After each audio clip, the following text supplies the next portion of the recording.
Alright, welcome to the very first stream I have. We're going to be taking a look at 3 defensive line prospects today. We're going to be going defensive line on Tuesdays.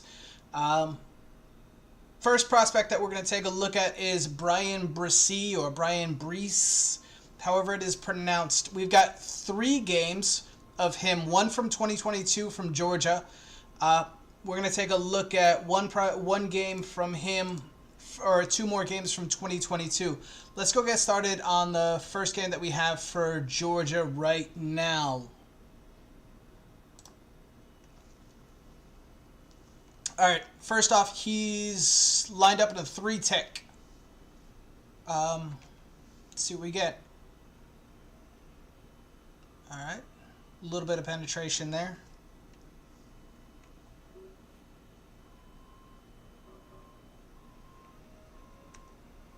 Again, here he is in a 3 tech in the shade, maybe even a 4-eye, right inside the inside shoulder of the guard.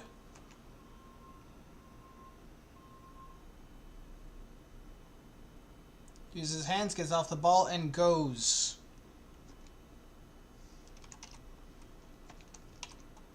Next play. Here he is. Head up on the guard, it looks like.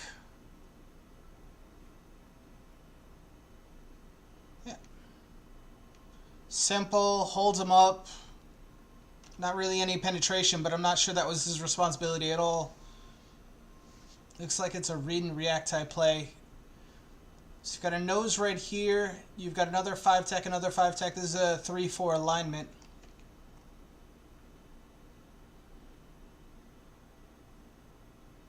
Or a 3-3-5 rather. Yeah, nothing special. Again, this time playing, I guess, 4-eye? Bull rush, push them back, but nothing big. Let's look at it again from defensive line perspective. He's got power. Same alignment. Nice outside dip. Let's take a look at that again.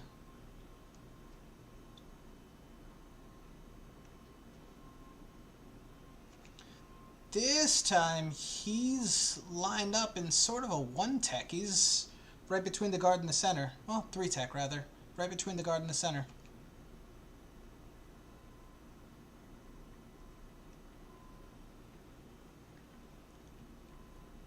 Now right back over the guard. Guess a 4-eye? Oof! That move is quick.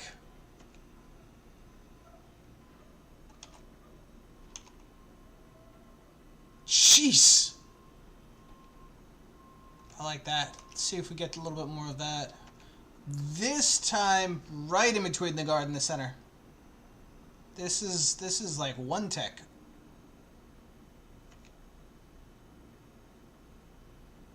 Nice!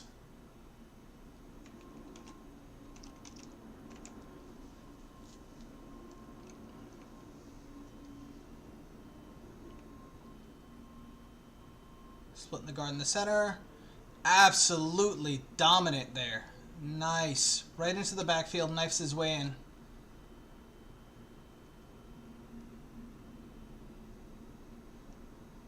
Okay. Disrupts, makes the play. Not sure if it was a sack, but it was definitely a stuff.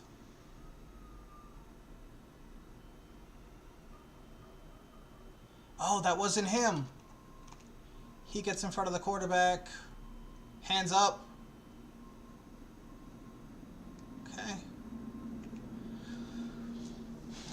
Body size, he looks like he's, I don't know, 305-ish, 310, something like that. Okay, shaded in between the guard and the center. Little 2-man game. Take a look at that from his perspective. TE stunt, it looks like.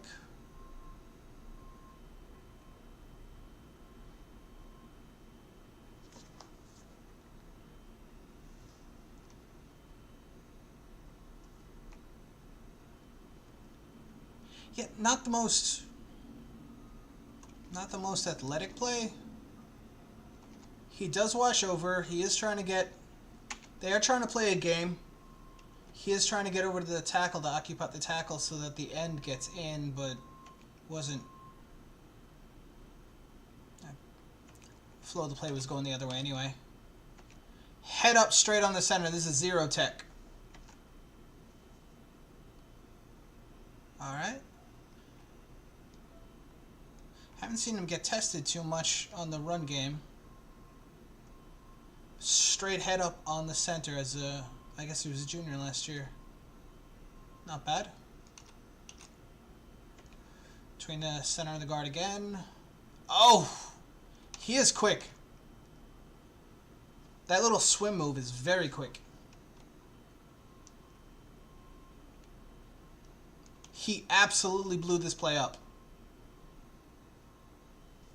Running back had nowhere to go. He fell down anyway. This is Cook, taken by the Bills last year, but absolutely no problems there.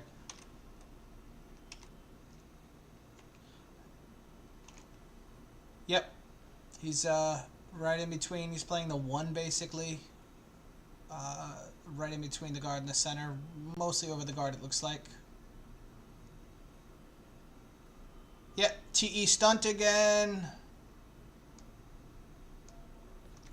Not bad.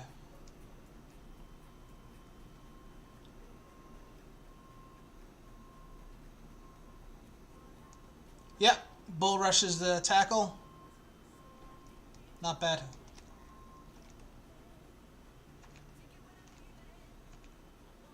Yeah. This time between the guard and the tackle.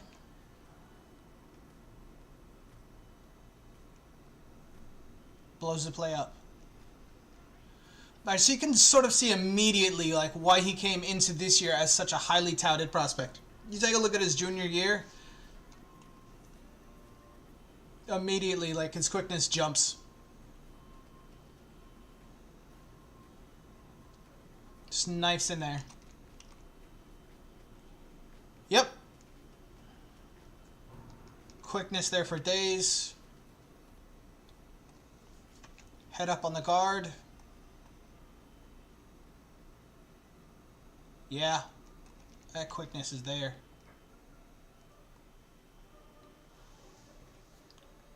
Okay.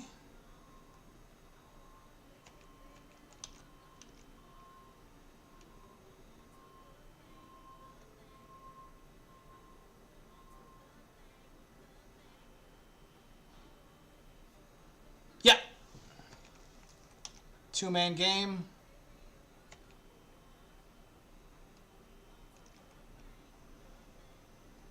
Go and guard in the center. Head up on the guard, really. Knifes in. Yeah. Looks like he was hurt on that play. Second quarter.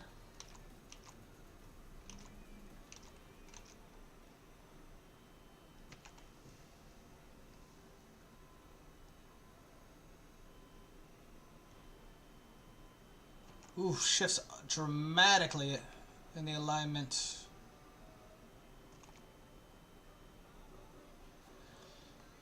Jumps the gap. Nothing.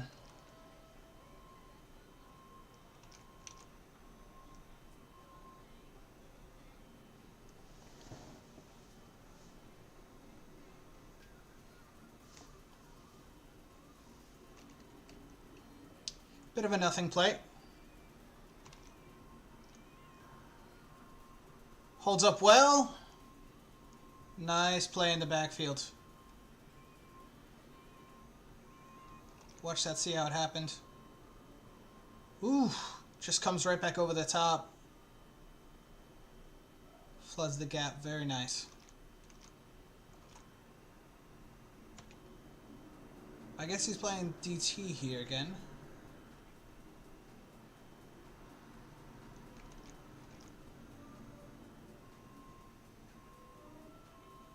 Very, very good lateral quickness.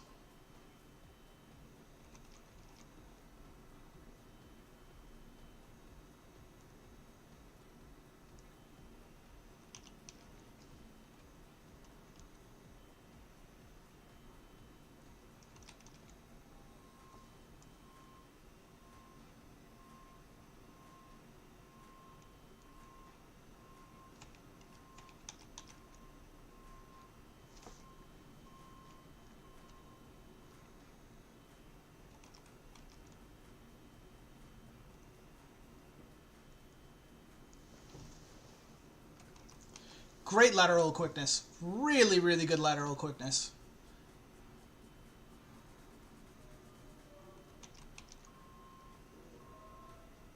Uses his hands pretty well. Stacks and sheds.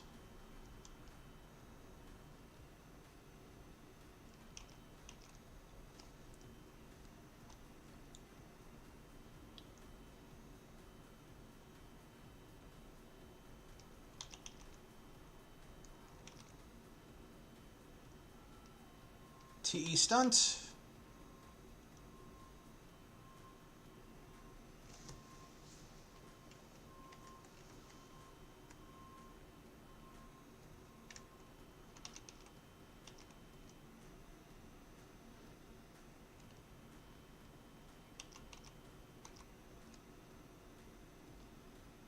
Yeah.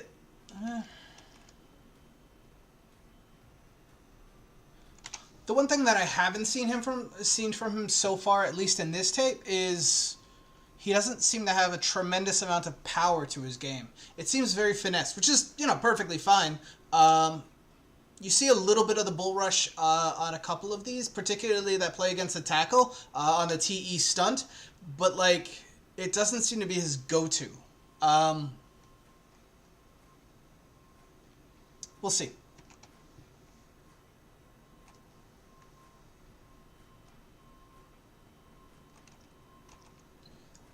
Bit of a nothing rep, it looks like.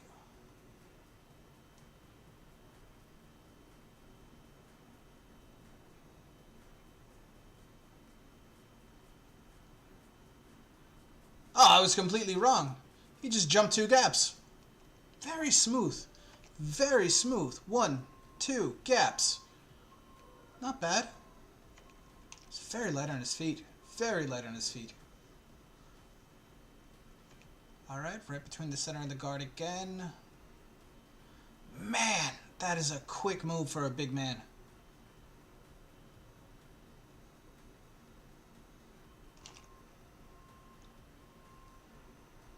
Right here, just tackles watching down on him. Little swim move. Can't tell if the tackle's even trying to get to him, but like, that is a quick move. Alright, so here he is. This is actually interesting. This is him rushing on the 7 tech, all the way on the other side of the field. It's a bit of versatility. Yeah, nothing. Players run away from him.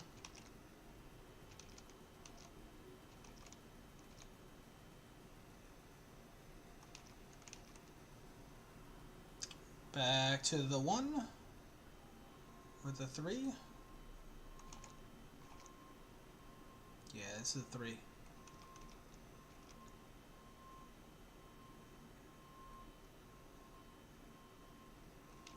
The one thing is, Georgia has not even attempted to run directly at him, which maybe it wasn't in the gameplay, and maybe they just felt like they were not as strong up the middle as Clemson was. Can't tell, but the game flow has not been running the ball at him. Yeah, nothing there.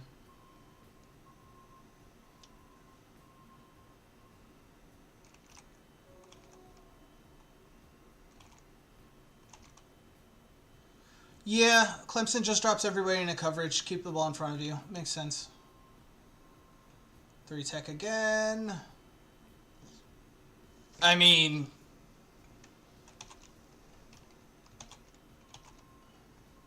the quickness here, though. Like,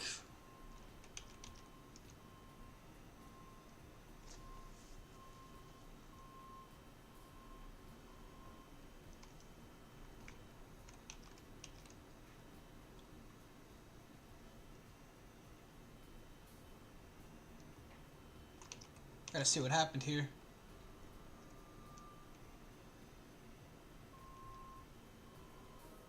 Ooh, I like this. Little 2-man game.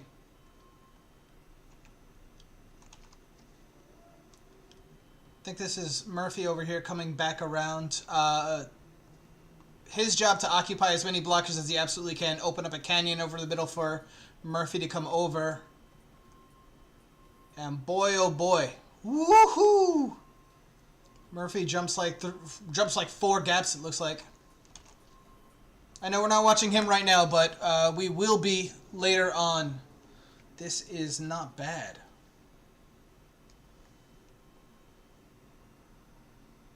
Okay. Nothing.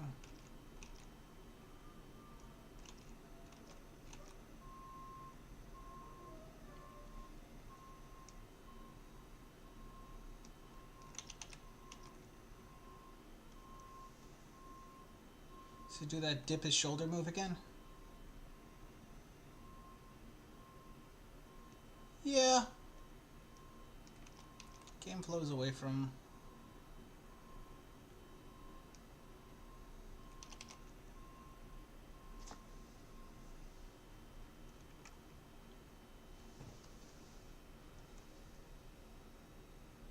Okay. Head up on the center. True nose tackle. Trying to knife in. Let's see that again. True nose tackle. Knifes in. I mean, he's occupying two blockers in this play again.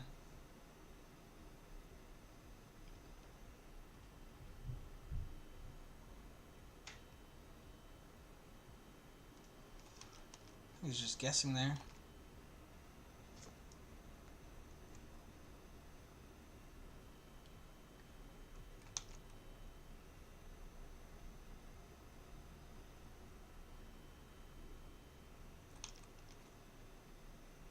All the way out at 5. 4i, 5, something like that.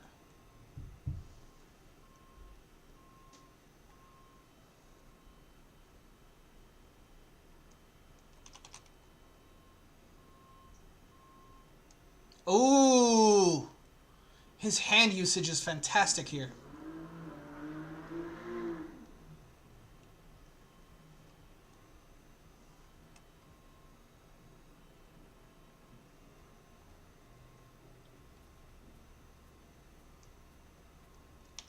Can't flow away from him.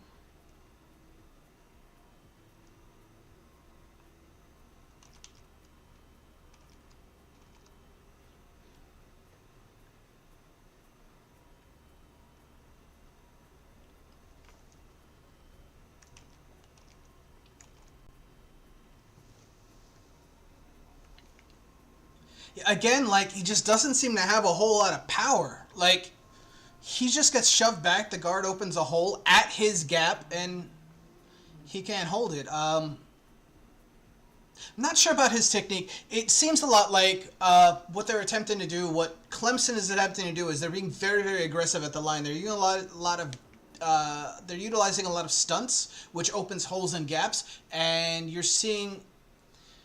Maybe this is just the defensive line philosophy by them, but they seem to just be like attacking rather than like a read and react system. More like what Georgia did, particularly this year. What Georgia was doing with like Trayvon Walker and Jalen Carter, where their responsibility is to hold up their blocker and read which way he's going to go to the game flow, go to the running back on the game flow that way. Clemson just seems to be attacking downfield and maybe guessing a bit.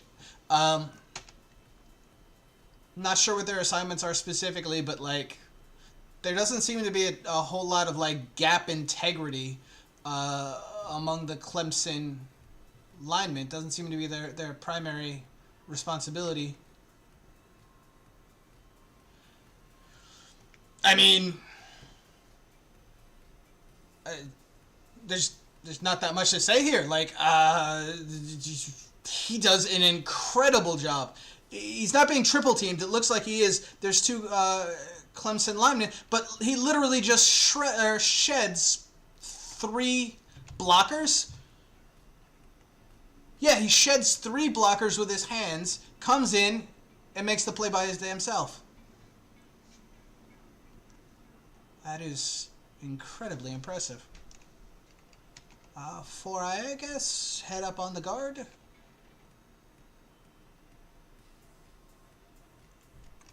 Yeah.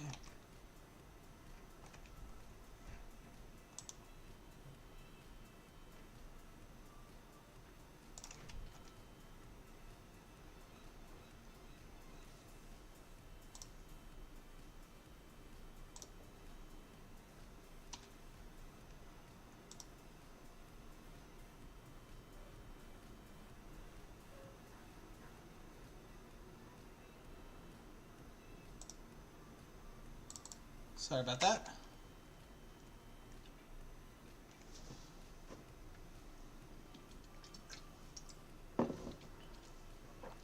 Decent hand usage.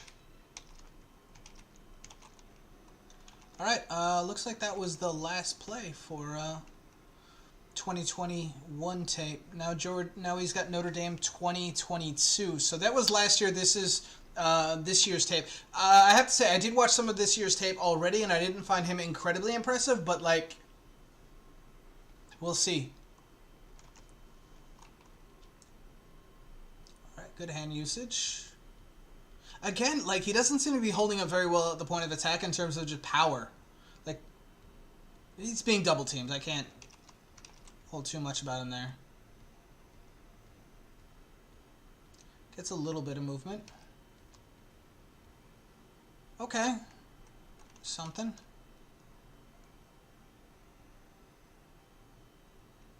That was good power.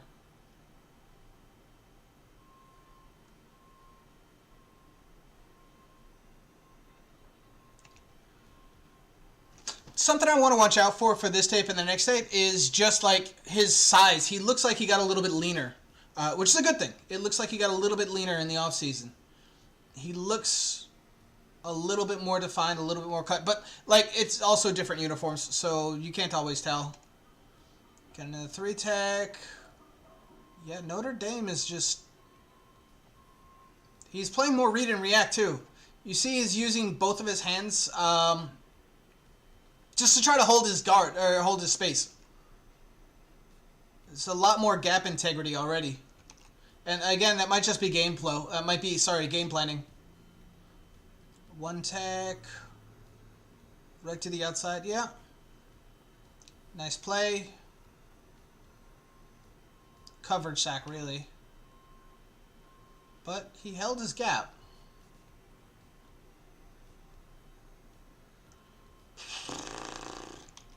Just slips. Probably.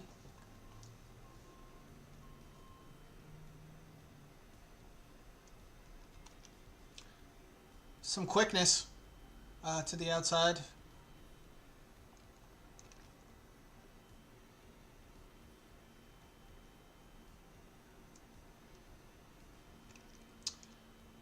Yeah, in this game, he's playing with a whole lot more read and react mentality. It seems less about just trying to, like, split the defenders and get upfield and more just trying to make sure that you don't get beat and protect the gaps on either side. A little bit more 3-tech. Okay.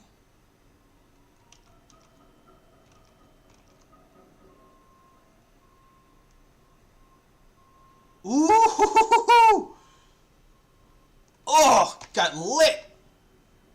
Bam. Nothing on Murphy's tape. Or, sorry, nothing on Bresee's tape.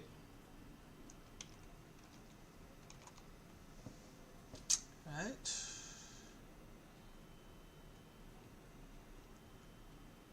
He used his hands well. I think that was Murphy getting through.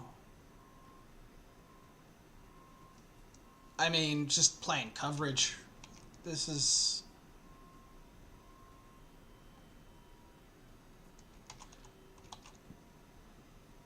I mean, this is what happens when you put a good defensive end on even a very good college tight end. He just knifes in there and owns him. There's not much on Bresee's tape so far this year. And I'm wondering if it's because his assignments are different. Because in this game, it's obvious he's not being aggressive or as aggressive. He's not knifing in. This is him in a 4-eye, 5-tech almost.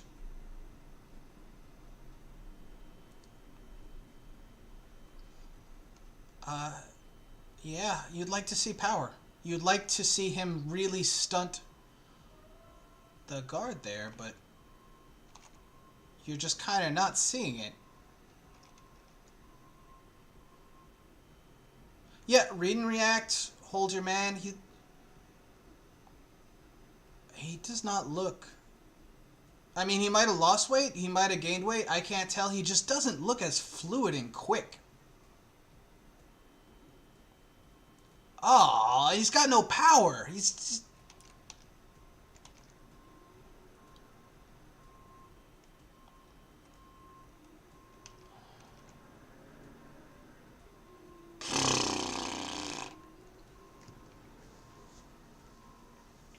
Oh, God.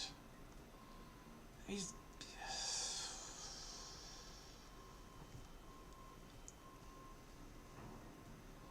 That's just bad. He's just getting owned. He just gets bench pressed by the guy that guard. He's just bench pressed.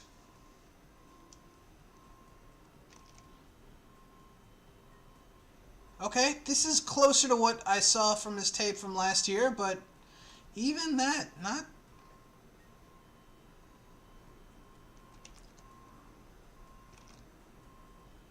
Alright, one tech. Moving on the center. That was explosive. Right here. Just owns the center, pushes him back, controls his hands. I'd like to see the sack there, but, like, that's the best it's been all night.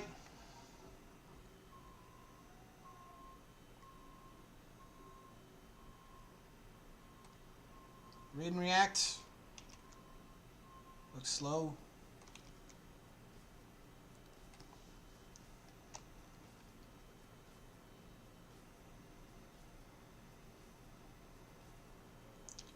Yeah, it's just...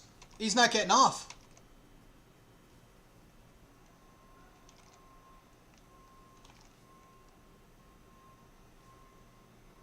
Like, he's...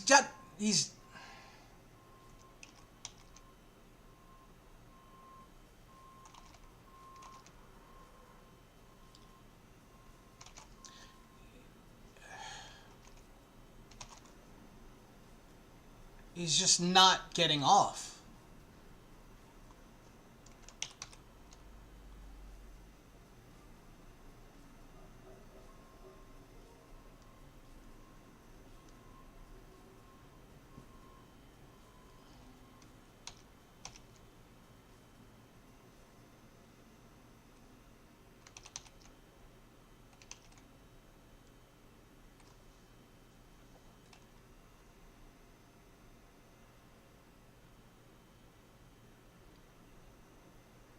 I like it. 13. The other defensive tackle. Holy cow. Woo.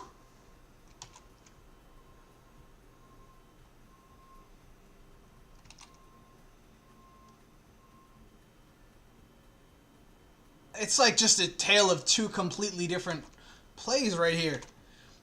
This looks like Bresee from last year. Yeah, I don't know, man.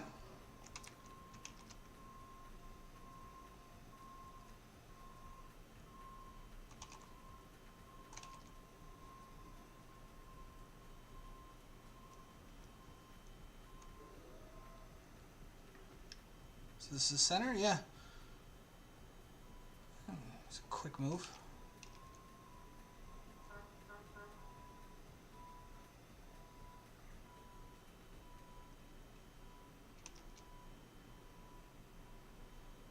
Yeah, he's just not left tackle, right tackle, or left defensive tackle, right defensive tackle. There's just not much there. It's good hand usage still. Great hand usage still. But, like, the quickness isn't there from last year. It's a great play. This is a great play. Just long arms the holy crap out of the guard and then comes over and makes the play.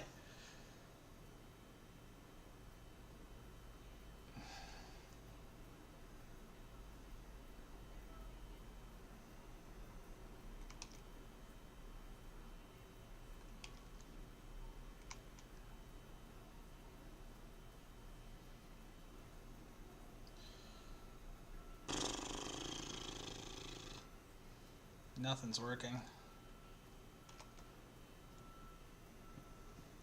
Like, he did the same move in the Georgia game, and he just looks so much more fluid. Same move in the Georgia game. It's just going nowhere.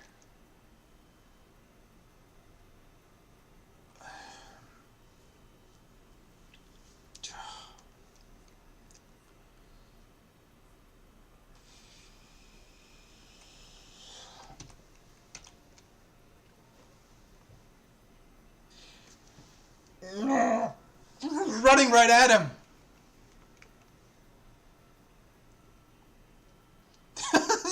It's not even getting double teamed. They're just running right at him.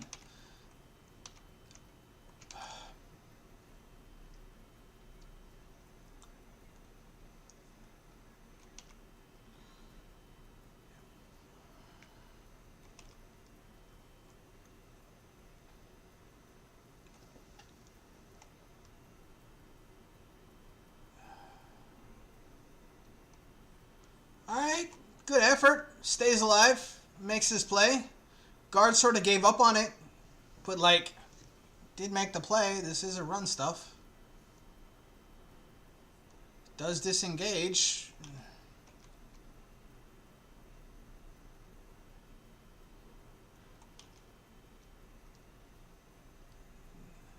This is that read and react that I was just talking about. Like, hold your gap, wait for the running back to come at you, shed the... But he doesn't shed. Shed the guard and then get in, but he doesn't shed.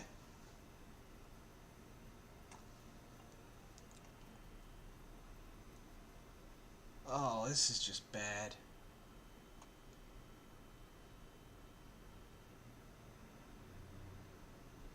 He looks exhausted. They're getting crushed this game too. Let's take a look at the score. Notre Dame 20, Clemson 7. Like, just looks thoroughly demotivated.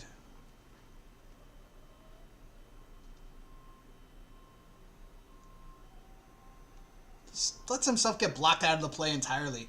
Just one-on-one. You're going to the NFL in a couple months, man. Like, show some heart.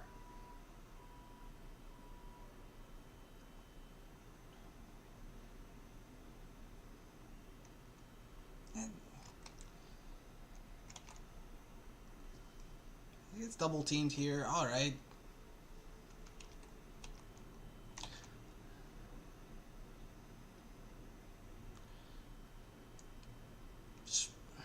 Double teamed.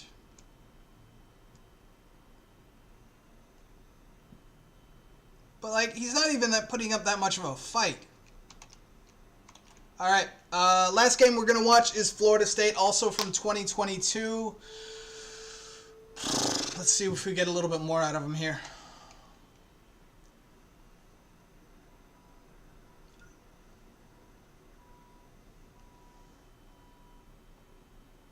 Shoots his hands.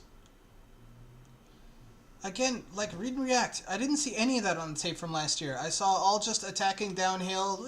Fine, whatever. Standing up. Okay. There's a little bit of power on that. I mean, it is a little bit disingenuous to say there's a lot of power. You got a running head start straight on the guard. That's on pass pro. Or straight on the center in that case. He did disrupt the play, though. Okay. Again, like, alright, I'm seeing a little bit of power there, but the guard looks tiny.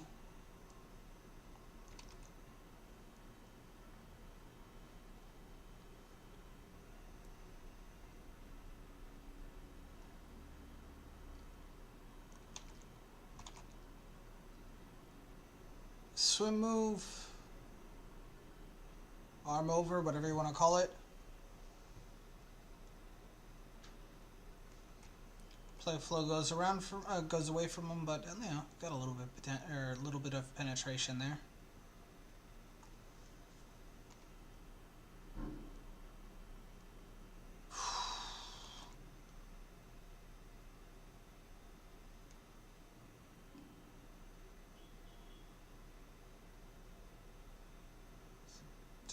Very athletic play there. I'm not seeing anything from him, though. Alright. First time I've seen him in 7-tech since the first game against Georgia. Playing defensive end here. Even then, straight in at the guard. No attempt to make a play there. Just, okay.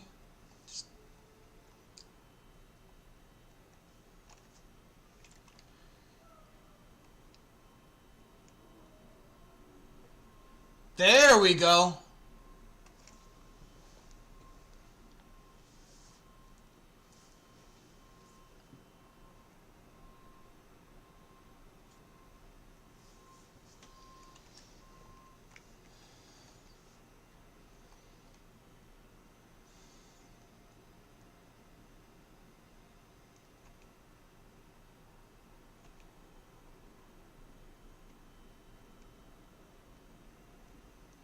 Changed my mind on that last one. Oh.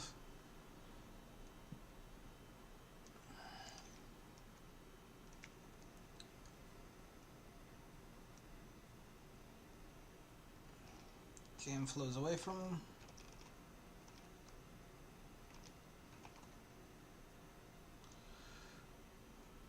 The outside of the guard. 4-eye. He just can't disengage. He's just not disengaging. Like, this is almost irritating to watch. He disengages 4 yards behind the line of scrimmage. Or 4 yards past the line of scrimmage. Like, this tape is irritating. It's just irritating. Follow it from here with me. Even when he's trying to get back in the play, he's just lumbering. This is not the guy that I watched in the 2021 tape. This looks like they just replaced him with a nose tack. I might be completely wrong. Maybe he added 20 pounds, and he shouldn't have. But, like, this is not good.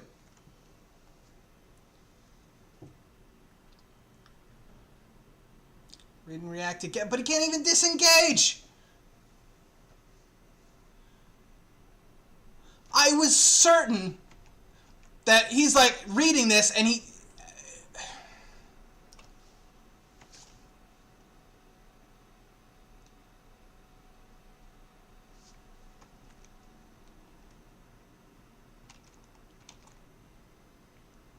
Okay, standing up again. Some sort of, I don't know, amoeba or whatever you want to call it. Like, everybody's standing around the play. Rex Ryan used to do this crap a lot.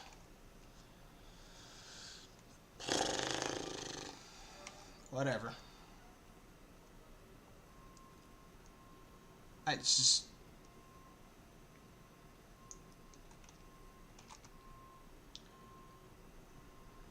just washed out of the play immediately.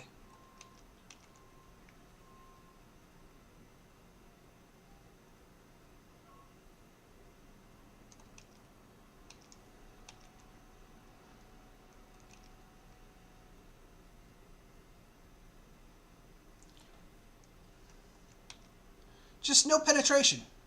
Nothing. Nothing. Moves aren't working. Doesn't look quick. Doesn't disengage.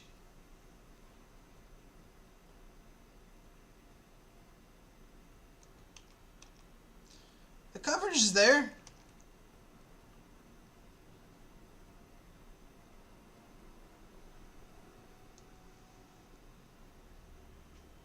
He can't even... Like, this would be an amazing opportunity right here on this play to at least show that you're still athletic enough to, like, make plays on scrambles. He hardly even puts in the effort. Just like, that is a lumbering big man that is jogging.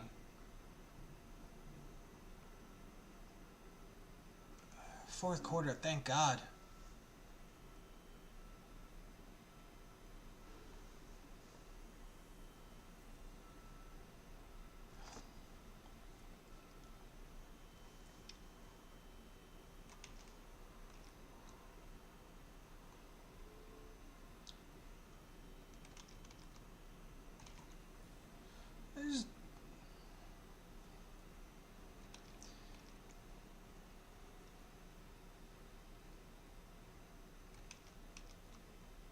Nothing. Just absolutely nothing. He gets no penetration. Head up on the center. Nope. Goes after the guard. Two-man game.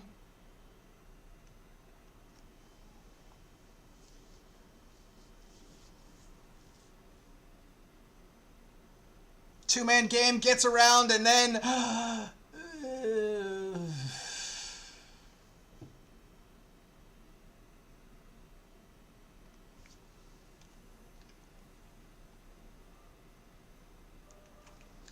All right, Calijah Kansey up next.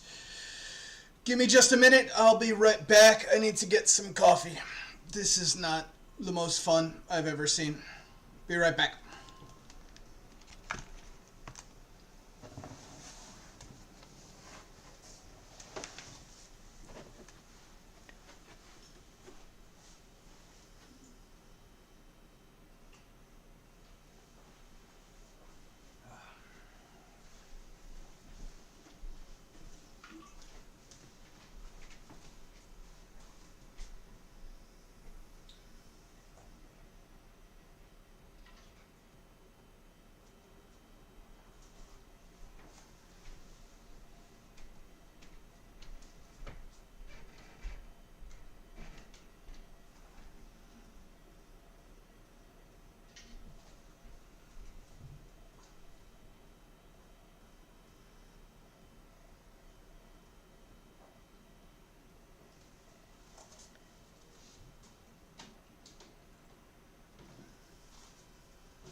I went to go pour myself some coffee, realized that I actually had zero coffee waiting for me, which was fantastic. Okay, Calijah Kansey. I've watched a little bit of tape on him before. I'm extremely excited to go ahead and check it out on all 22 because what I've seen was from broadcast, and I was incredibly impressed by, for one, his effort, and for two, just the explosiveness that he has. Now, he's listed only at about 6 foot 280, which means in real life he might be 5'11", 265, 270. But from what I saw, they played him everywhere from the zero, that is head up on the center, all the way out to the 7. He can play anywhere along the defensive line, at least from the small bit of tape that I've already seen. This is his tape from 2021. After this, we're going to work on his tape from 2022 just to see how he got here.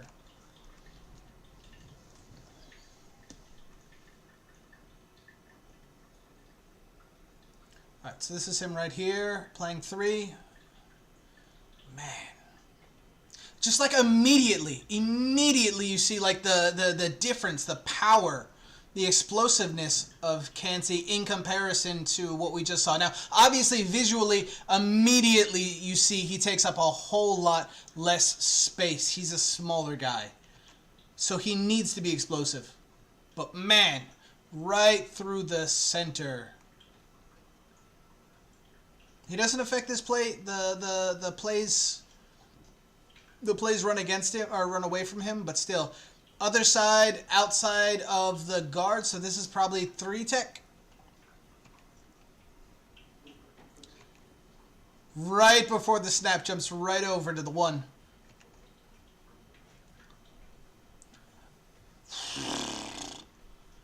Walks the center back.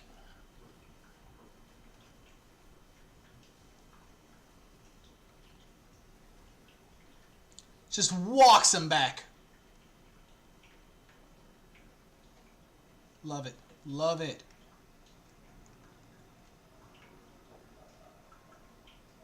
Standing up right before the play. He's so quick. That's just like his athleticism is springy, powerful.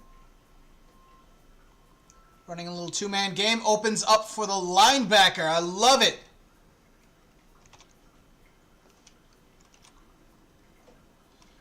This is that Rex Ryan sort of amoeba thing. We're walking around. Where are we going? Where are we going? Okay, well, I'm going to go ahead and put my hand in the dirt right now.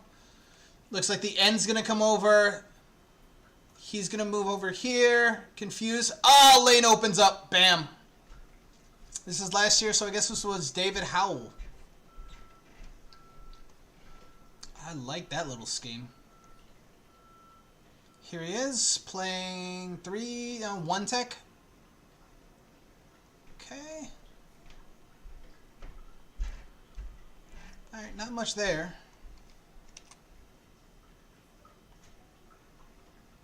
That's what it actually looks like here. Nothing.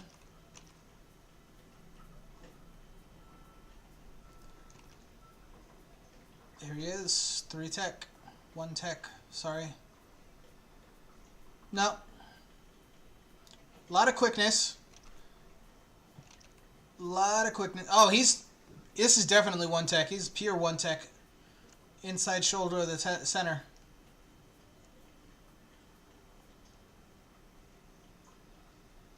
Comes across. Game flow away from him. Fine.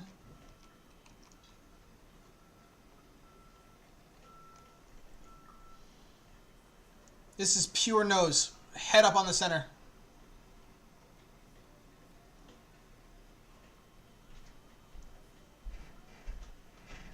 Yeah.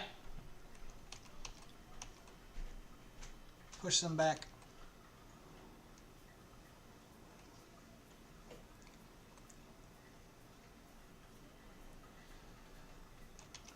He's definitely small. He does get a push.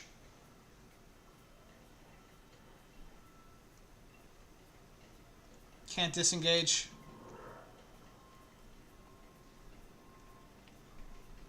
You want to see him have a counter move against that and just be able to disengage.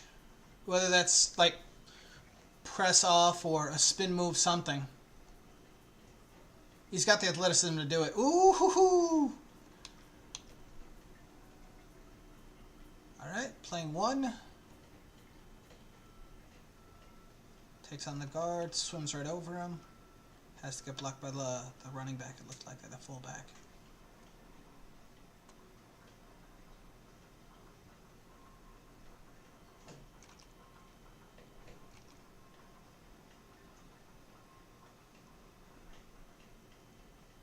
Okay, not a ton of disruption on that play.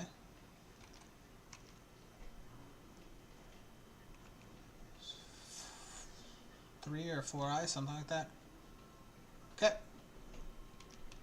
Beats his man immediately. Quick throw, fine. Again, this is him like head up on the center. Pure nose.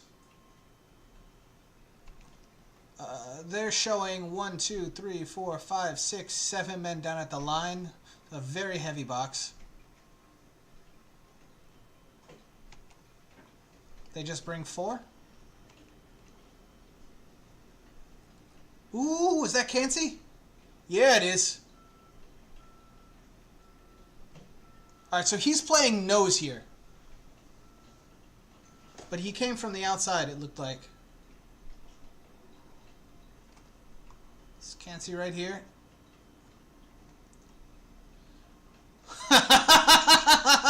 I mean, this is a defensive tackle here. He just took the long way around, made the play.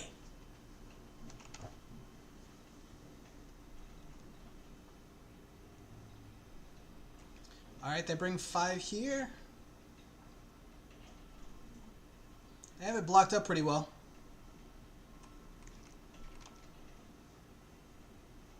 Linebacker blitzes right at the end. We're just guessing there, I guess.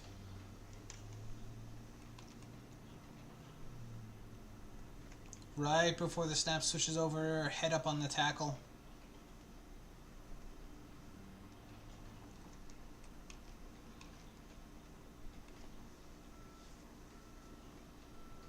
Okay.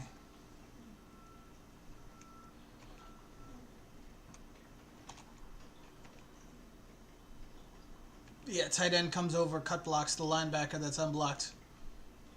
Opens up the lane. Kansey's trying to disengage. I mean, the effort's there.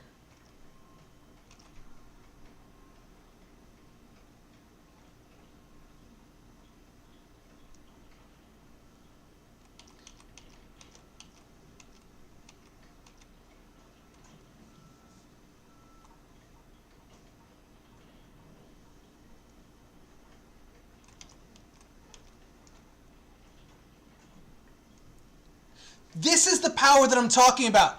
This is the power that I did not see on Murphy's tape or at Bresee's tape at all.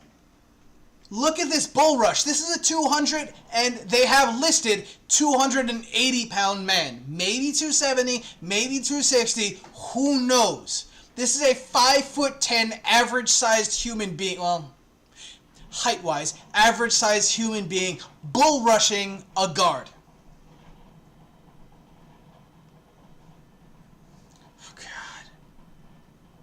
How many adjustments do we have to make? Look at this. The center absolutely pancakes him. Yes, I know. Terrible breakdown in coverage. Whatever happens. But, I mean, look at this. What, like, whatever, man. That is some strain. That is some effort. Okay, head up on the center again.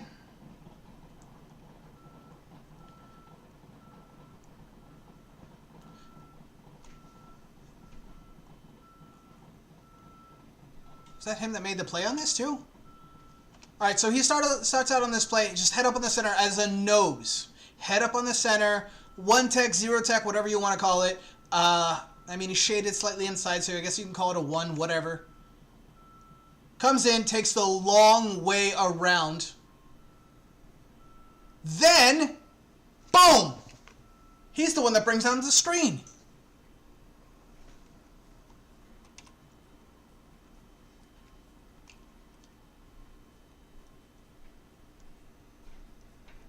Okay. Again, taking the long way around.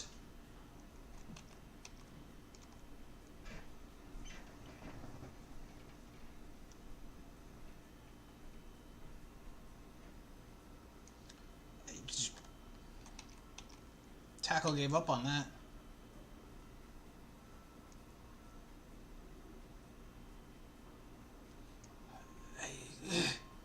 What else can you say? He's power. Strain, effort, power. This is his tape from last year. This is 2021. You can only assume he got stronger this year.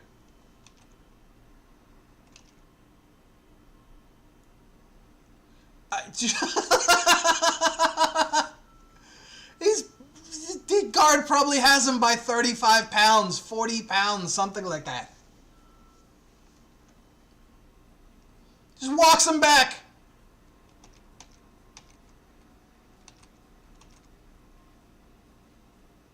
Knifes in. Almost makes the play. Almost makes the play. I don't know whose gap that was, but he almost makes the play.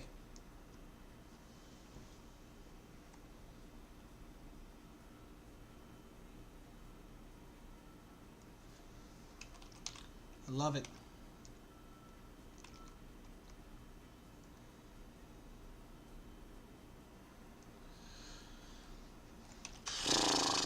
Sam Howell does not feel comfortable. Does not feel comfortable.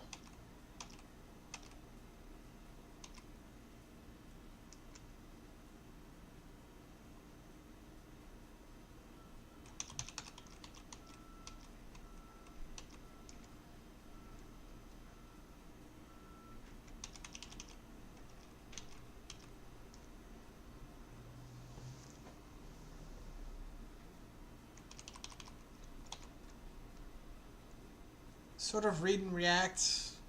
Bit of a nothing play.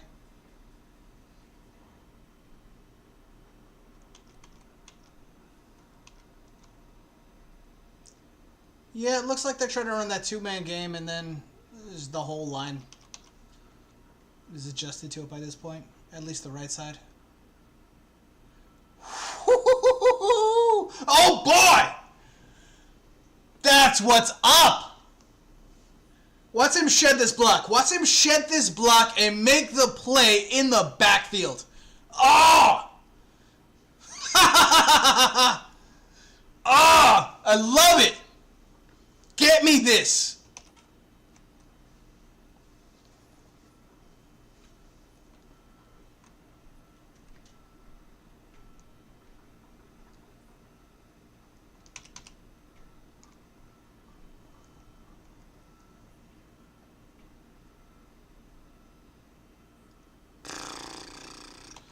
Puts his man on skates.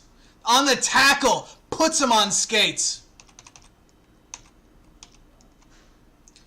Head up on the center.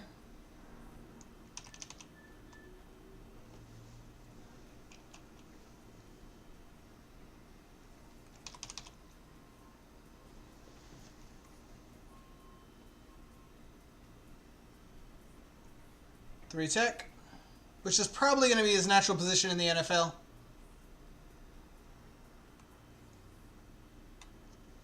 Against run block. Hands come out immediately. He's not giving up any ground.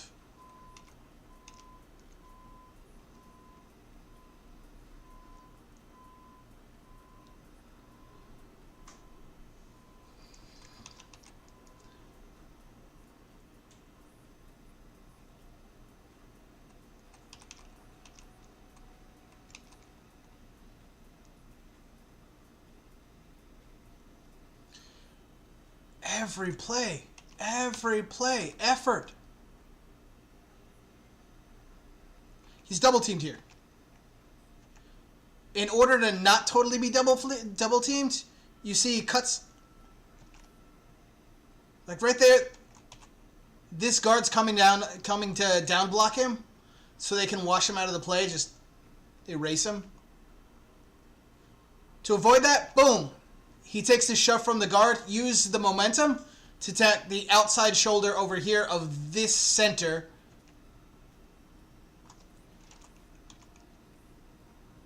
Yeah, attack the outside shoulder of the center, and then... I mean, he wasn't still in the play, but like... Smart play.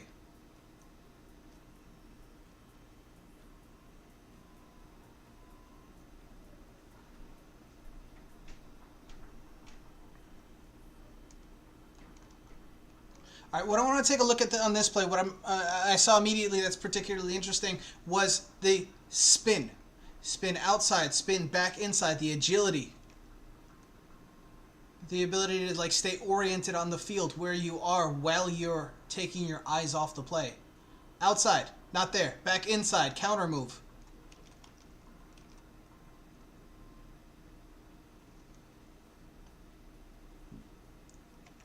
Rex Ryan amoeba. One guy with his hand in the dirt, maybe two over here. Just chilling in the middle of, like, where do I want to go? Where do I want to go? Who's coming from where? Who's the mic? Who's the mic? Now head up on the center. Double teamed, but stayed active in the lanes.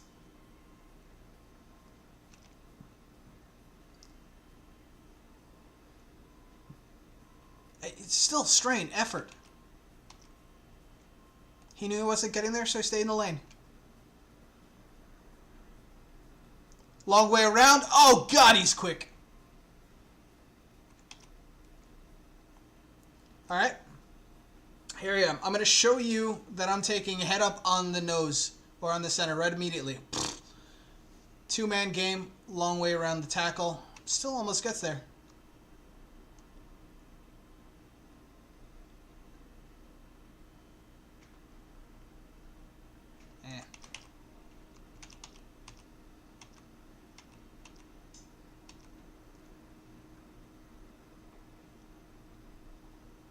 Outside of the guard, it looks like. Stack, shed. Part of the play.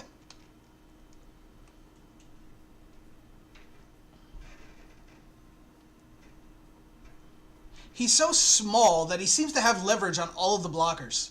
Like, he's underneath their pad level, and he's very comfortable playing in that game.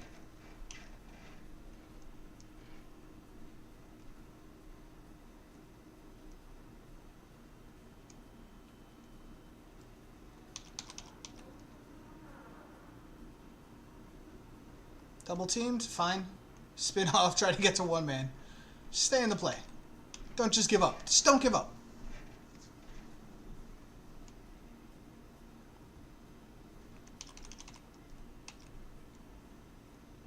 Sheds his man.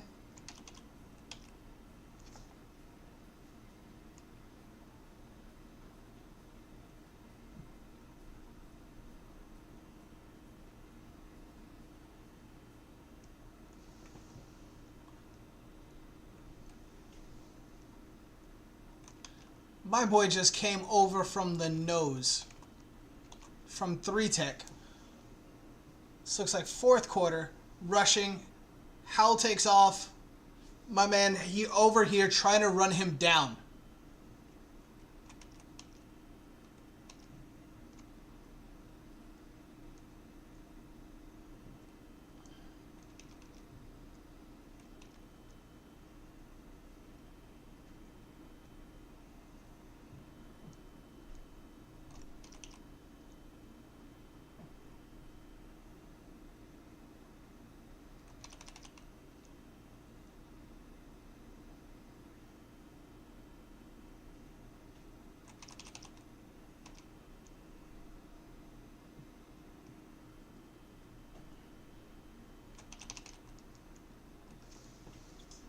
Goal line stand on the 1.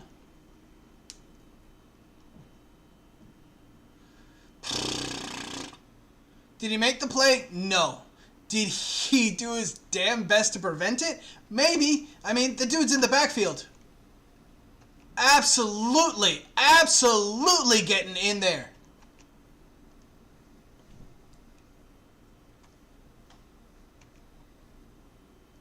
I mean, the hole is right there.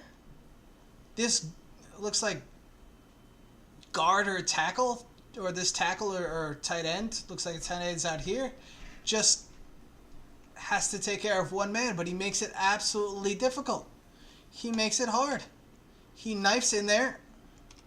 Tries to make the tackle with his butt. But they stopped it.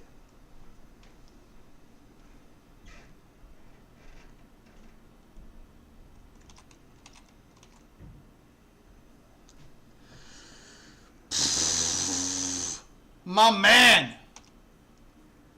Do they make the goal line stand? No. Do they make it because Kansey doesn't do his job?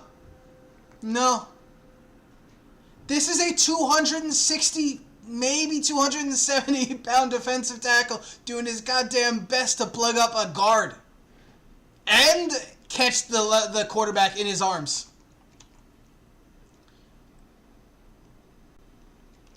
Crazy.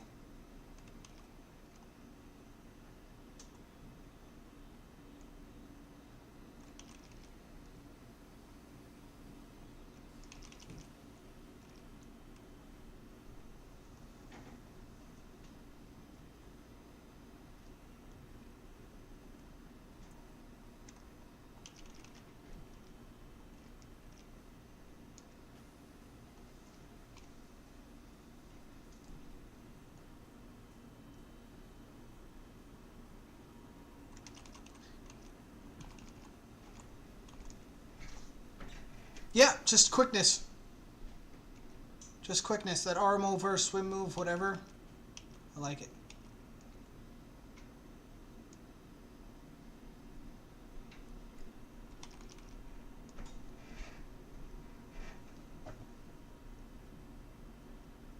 Yeah, not much there.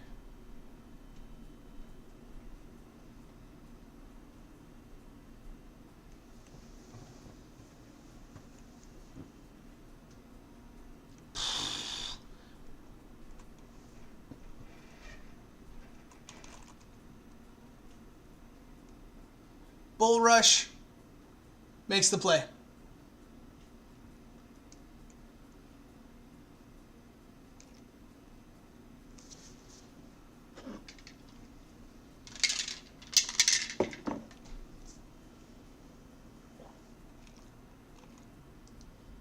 Bull rush, push them back, comes in, makes the play. Not the only one that makes the play, but he was the first one in on the tackle.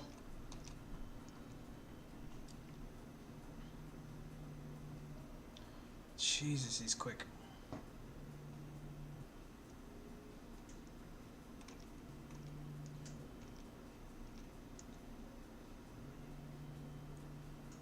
So much quickness. I mean,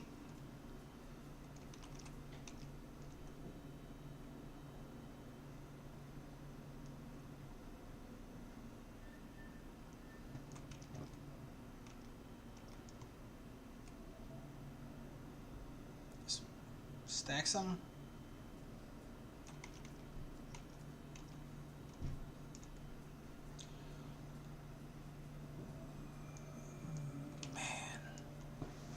Let me see if he goes unblocked or if he just beats his man immediately. Just beats him! Just beats him! Little spin move. Again, keeps himself so oriented. I like his spin move. Very, very tight spin move.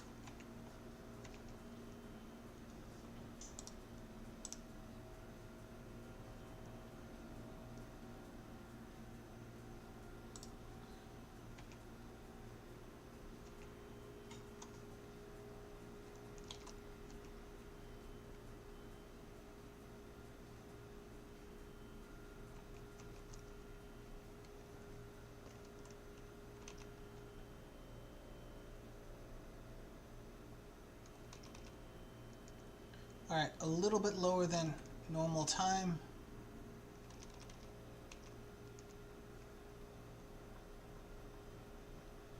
Spin move. It's very tight. It's very tight. Keeps his arms in, rotates out,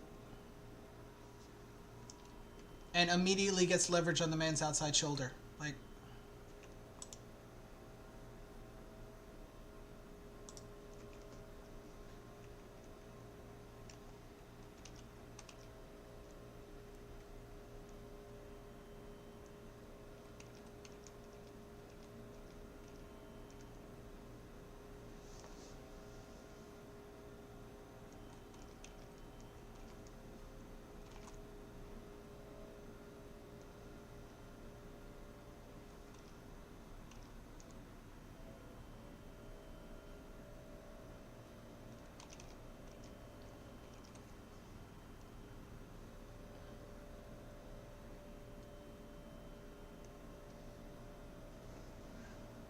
yeah.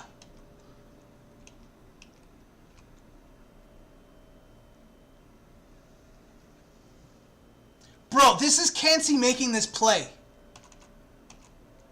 Alright, coming over from the nose tackle, drops into coverage. What? What nose tackle drops into coverage? Does he make this play? No. He's playing nose tackle. He has no business being out there. Yet he's almost there to make the play.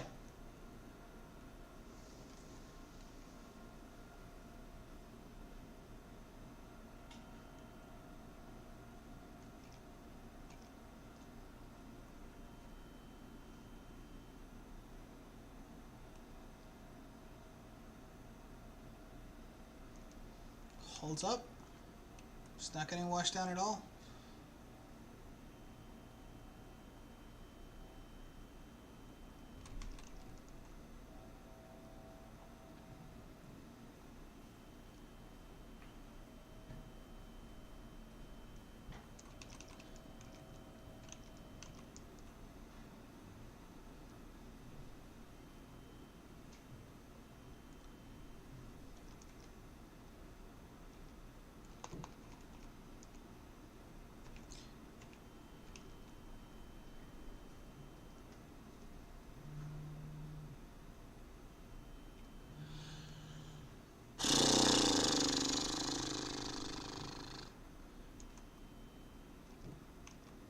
Just, I mean, it's raining. It's obviously crappy weather out there right now. He's going to be slippery, but this is the last play of the game.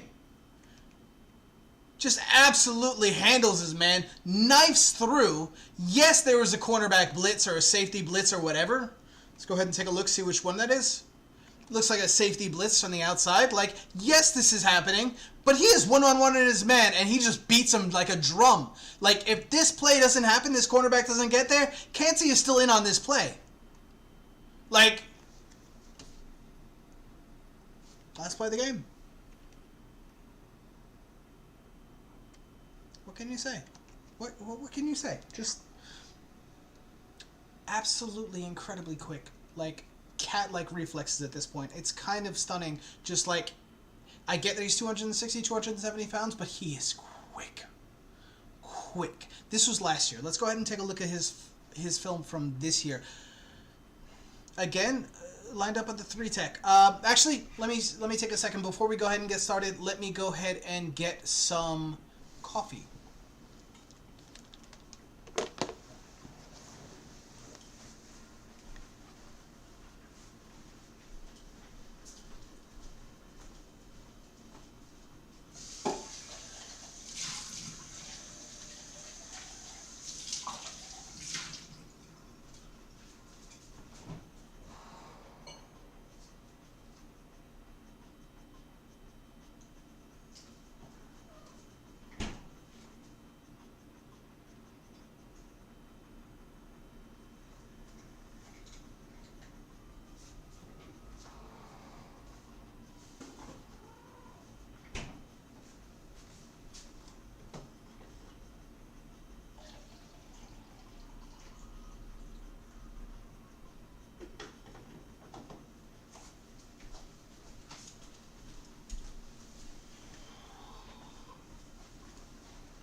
Okay, Calijah Kansey, 2022 against Tennessee. Let's go ahead and see what he looks like last year compared to this year.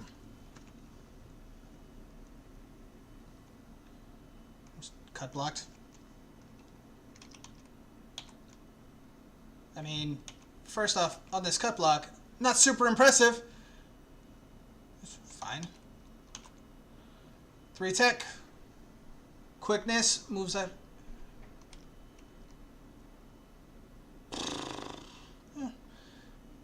Kind of disengages. Okay. This goes with exactly what I saw about him when I watched a little bit of his tape. What I didn't see as much for the last game. Last play he was playing a 3-tech, so right in between the guard and the center. The center and the tackle. Right here, he's playing, this right in between the guard and the tackle, right on the tackle side, sort of a 4-eye 3-tech. Right here, he's outside shoulder of the tackle, so this is 7. I call it a 5, but it's really a 7. Rushing from a slightly different alignment, fine. Like, this is traditional defensive end. Like 4-3 defensive end.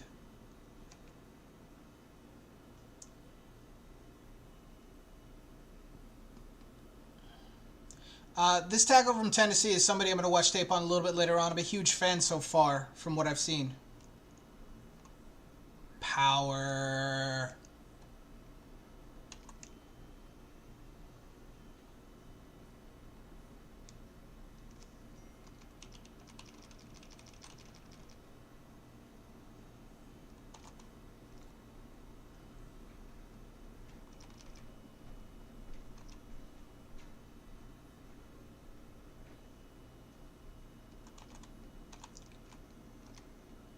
All right, so Kansey on the other defensive end, outside of the tight end. Yeah, they're just running a game. Okay. 3-tech. Hendon Hooker. There's not much to be said here. Hendon Hooker. Just as a short aside, to me, Hendon Hooker looks like... I mean, from the limited tape I've seen already, he looks like Cam Newton. Cam was obviously younger when he was drafted. Cam was obviously a freak of nature athlete, but, like... Hooker runs with power. He's patient. Chooses his lane. Back to Kansey. Oh.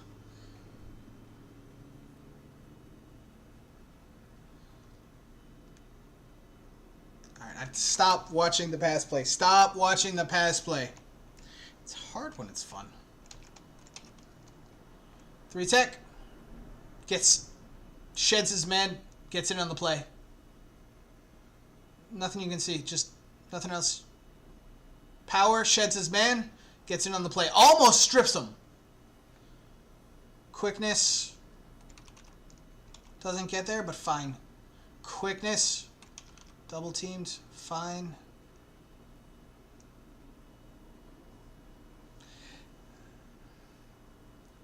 A lot of people say Anthony Richardson when they think Cam Newton. Hendon looks like him.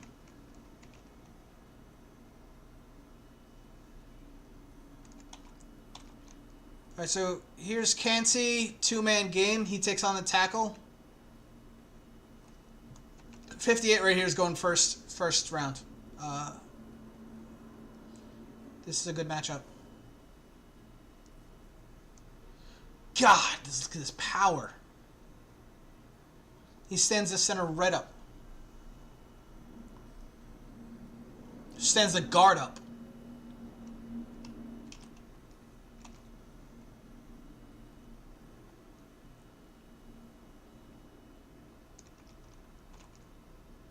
Yep. Starts to shed him. Doesn't get all the way around.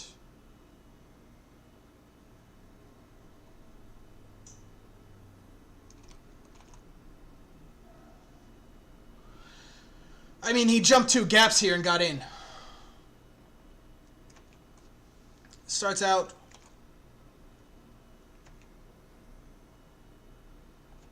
Starts out outside shoulder of the right guard. Ends up knifing between the left guard and the center.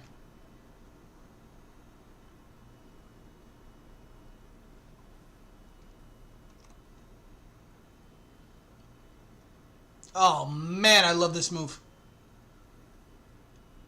Love this. Arm over. Shows him power. Arm over. Hammers Hooker. Hammers Hooker.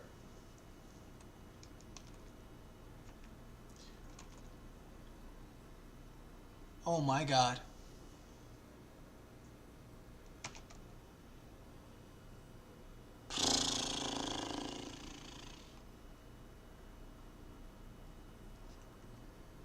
Just watch this. Oh! Jeez!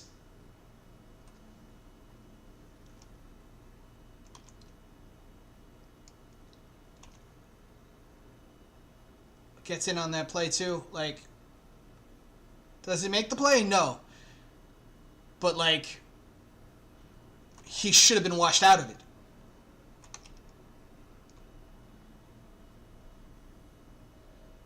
He has so much power. Just so much raw explosiveness.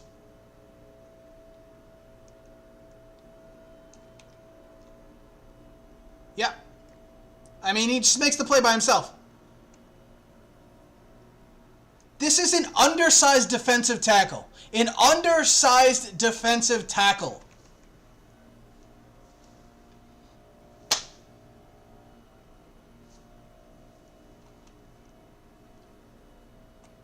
Double teamed. Fine. Oh, Hendon Hooker's good. I have to stop watching Hendon Hooker. Stop watching. It's hard.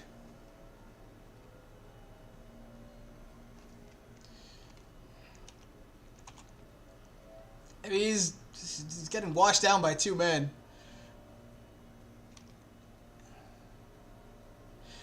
Whoa! Whoa!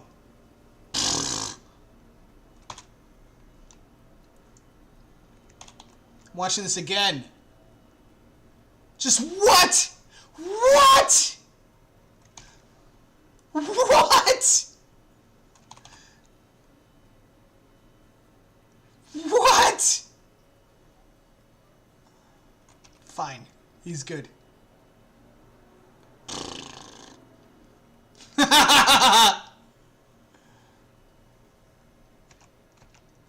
Very next play, he gets doubled.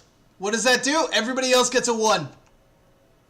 Just need one man to make a move. Just need one man to make a play on the line. You get somebody doubled like that.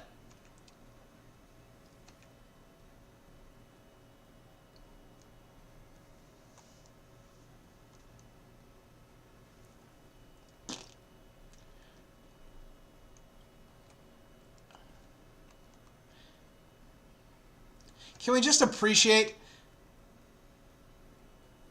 that Calijah Kansey right here is up against a man who has great leverage on him? Look at how low this guard is and is bear hugging him, and he doesn't move backwards, and he sets up a situation where he can start to make a play and force Hendon Hooker back inside because you know he's trying to break outside here.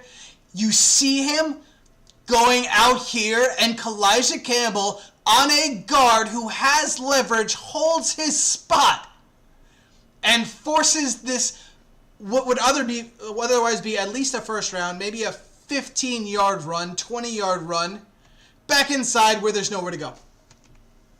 Just appreciate that. Just for a minute. Just take a second to give this man some flowers.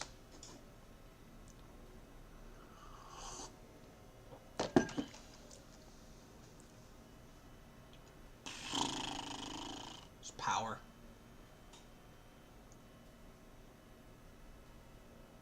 Just power. Just get under his pad levels. Just move him backwards. Center has to help him out. Whatever, bro. Alright, look at this for a second. I love this play.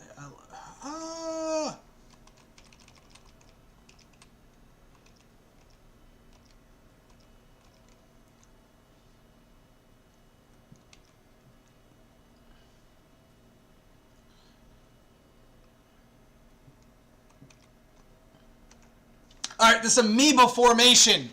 This all three defensive linemen stand up and don't nobody know where I'm going. Rex Ryan type of nonsense.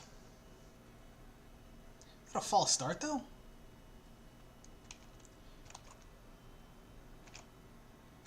I guess not. I don't know. That felt like a false start to me. It felt like a false start by the tackle over here. Guard maybe. I don't know. The weird Nambo kind of play.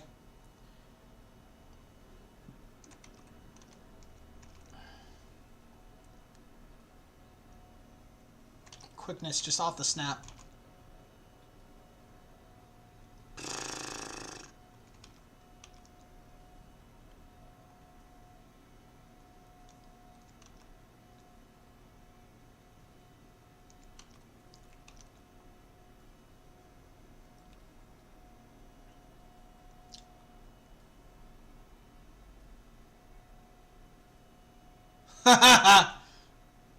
Safety blitz. Woo!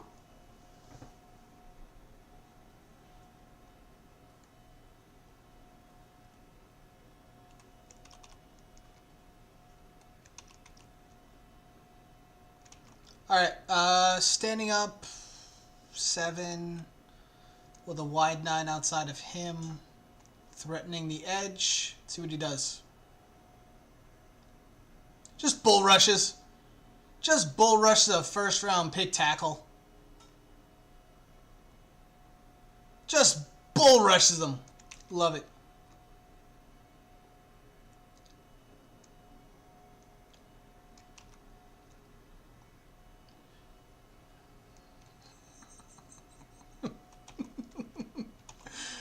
Oh, this guard just tired him. Just tired him.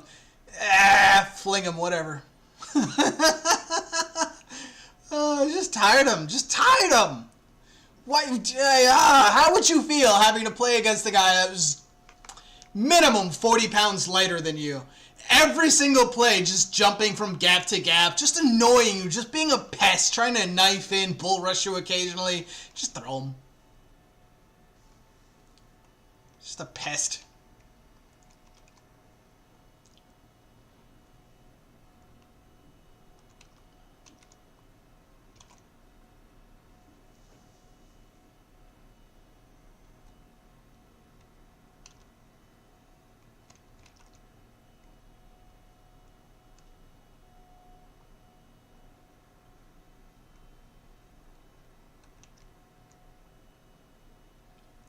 I mean, he's getting leverage.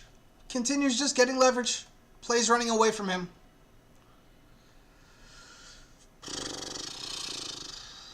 Straight power play.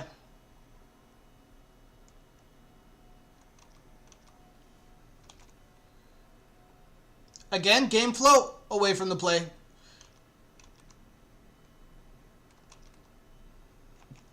I don't know if this is like Tennessee's plan, but they are 100% not trusting their pass protection right now. Unless they've got a lead, just get the ball out of Hooker's hands. Man.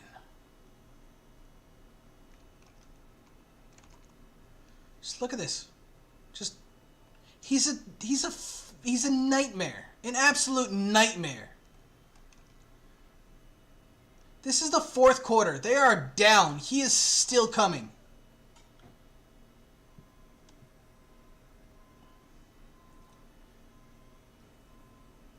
Sealed out. Good block.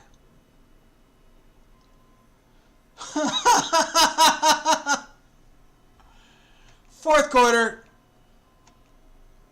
Starts off with a double team. Sheds the double team. And gets in on the play. Sheds the double team. Gets in on the play. Calling for a hold too. Probably deserved it. Puts his men on skates. Just puts his men on skates.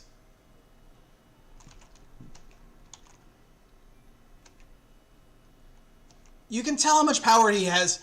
Look at the technique that the guard has to go to. He goes to a hop step. He's trying to control his power. This is a man that is 40 or 50 pounds lighter than him. And he is just hop step back, hop step back. I mean, this is a great pass rep. This is an excellent pass rep by the guard, but it just shows you the kind of power that he is rushing with.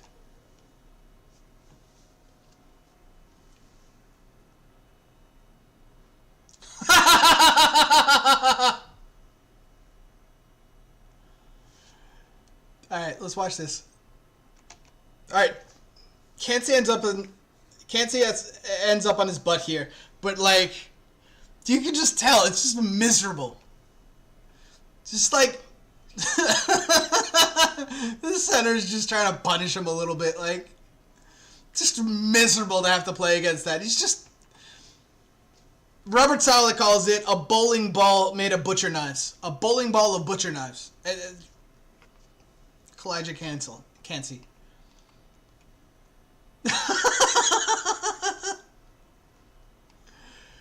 This is the back end of the fourth quarter. Look at this. hop step when you're leaning backwards, I guess. I want to look at that again. You can't hop step when you're leaning backwards. Tight end comes over to help him out. Whatever, bro.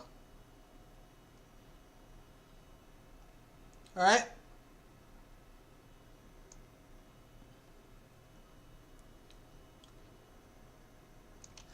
Good rep by the left guard. Good rep.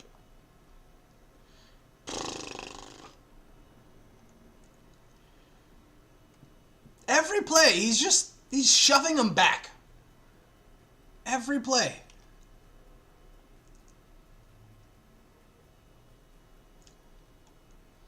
Oh, I gotta see this.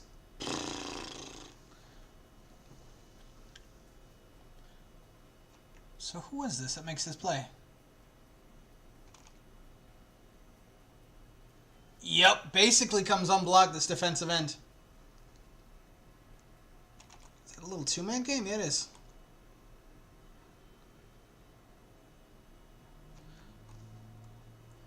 He jumps a gap, he jumps a gap, he comes over.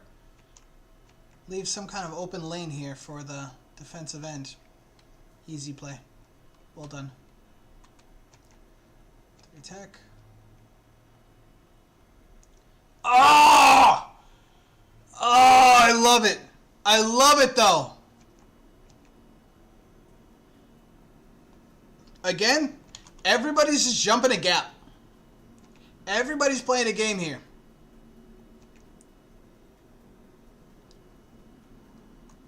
You don't always know who's going to come free here, but I'm positive that wasn't supposed to be Kansey. Yeah, this was not supposed to be Kansey coming free. Center just, I don't know what he's trying to do. Cut block, whatever. Like, it just fail. He doesn't get the sack. It's the end of the fourth quarter, but like, bro, this play gets blown up. We've watched 2 games of him, 2 games in a row. Last play of the game, he is in there trying to stop it. Game's tied in overtime now.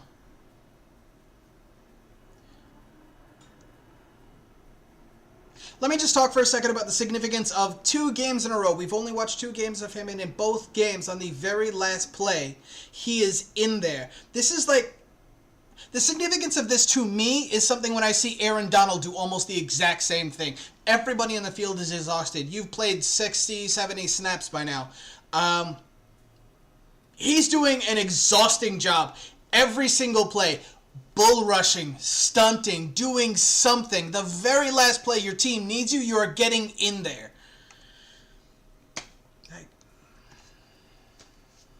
Now we're in overtime. Hendon Hooker, quarterback keep.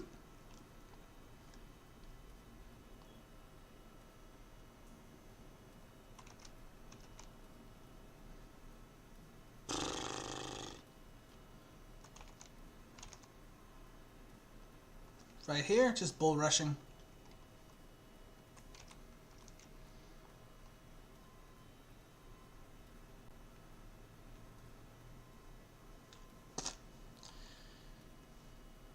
Not much you can do there. Kansey out here. I have to say, he's not been very effective rushing from the edge. I've seen a little bit of chatter online about possibly moving him over to a defensive end, maybe having him drop away. I have not seen him be nearly as effective as when he is right here, somewhere between the tackles.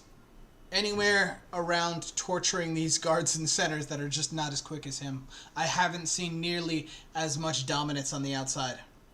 And on here, same sort of thing. Like, just not much to be done there. He doesn't have elite speed. He has elite quickness, but just the speed is not there for, like, an outside pass rusher. He's not Dwight Freeney, where he's like 6'2", 240. And he's able to be super quick around the edge. He's more Warren Sapp. He's more John Randall. A smaller kind of 3-tech that's able to penetrate. Yeah. All right. Before we start Siaki, give me a couple of minutes or so. I'm going to take a break. I'm going to run to the restroom, and then we'll go ahead and pick up Siaki. Give me just a couple of minutes. I'll be right back.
All right, and we're back with Siaki, the big nose tackle from, I think, Baylor.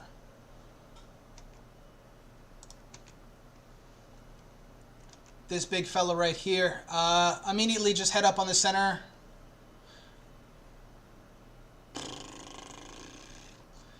This is not where the big fella's going to shine on an outside zone.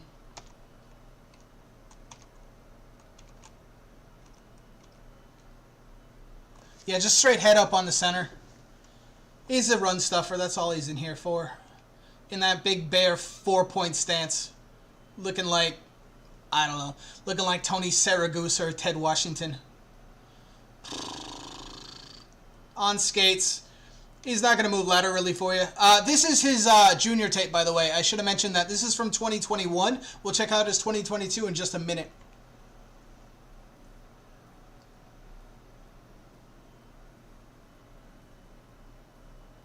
Yeah, a little bit of quickness by the big fella there. A little bit of quickness. The arm over swim move thing. I mean, I'm not teasing him. That is just, I'm not used to seeing a big man just try to, like, make a dude miss. That's what happens when 400 pounds is trying to get skinny. Oh, man, he is a big fella there. He is a big fella. I think they have him listed at like 350. I think he's a minimum 370. He's big.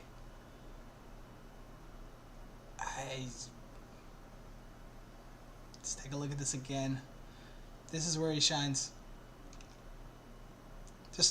Just can't move him. They do a good job of running around him, but like you're just not moving him. Here he is. Pushes man back. Makes the play. Absolutely dominant right there. I love it. 4-point stance. Moves him back. Holds his lane. Boom. Puts his arm in there. Makes the play. I love it. Head up on the tackle again. Two-handed. All right. This is not where he's going to shine. He is stacking and shedding here. Still controls his man. Okay. Two-man game. Oh.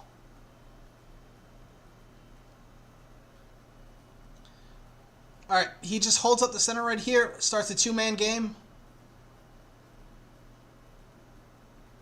Yep. Pulls his man out of the way. Boom! Just opens up the gap for the middle linebacker blitzing. Love it. All right, this is more one tech. He's on the side, right between the guard and the center. Sheds his man. I mean, he's there to make the play. He controlled his gap just fine.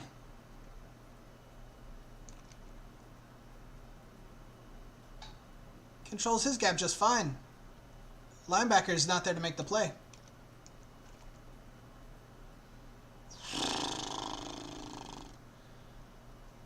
Casey could have used him. Casey could have used him against that Jalen Hurts quarterback sneak. He doesn't make the play, but he makes the play impossible to go up the middle. He stopped it by himself.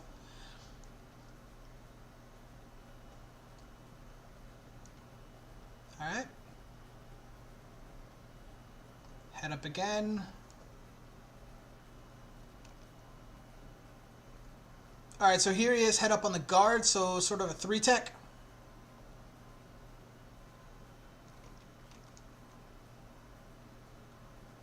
Okay. Okay, nice. Head up on the guard again. Sort of 3-tech. He's not getting moved.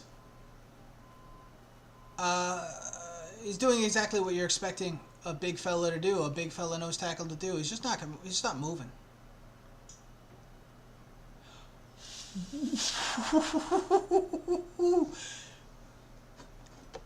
Let's watch this real quick. Look at this swim move.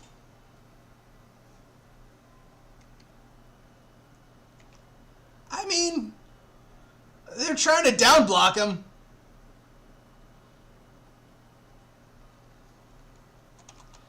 I mean, like, could you imagine if the quarterback actually still had the ball here, if this wasn't a ball fake, and he's running for his life against away from 380 pounds?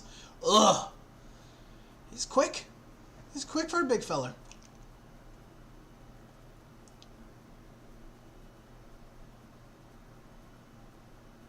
Okay.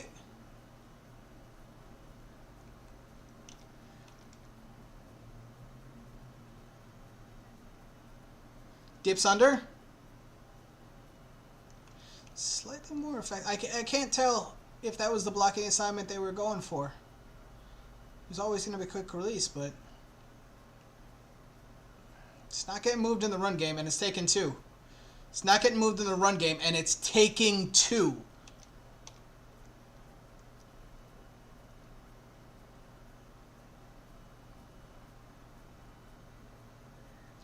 He's got some quickness.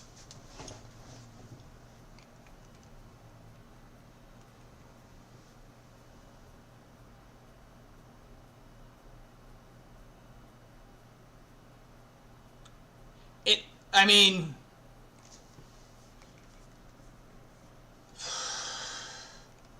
every play it's taken 2, or he's getting free.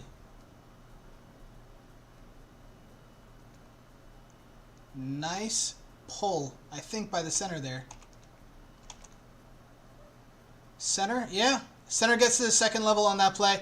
I mean, he does what he can, but that was just a very, very well blocked play. Guard does a good job of sealing. Center gets to the second level. Great run. I like that run design. Holds his man at the point of attack.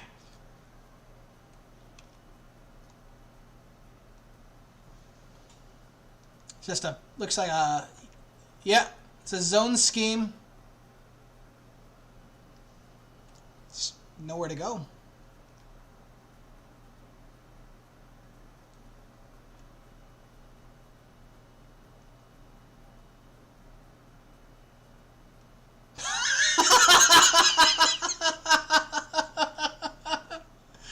I love it. Just puts his man on skates. I'm going to watch this play again after this. I mean, what do you do? Like, what do you do? I love defensive line play. I love defensive line play.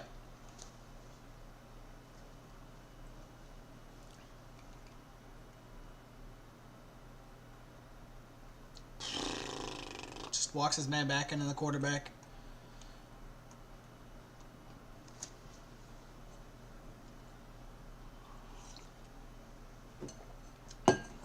Just walks his man back into the quarterback.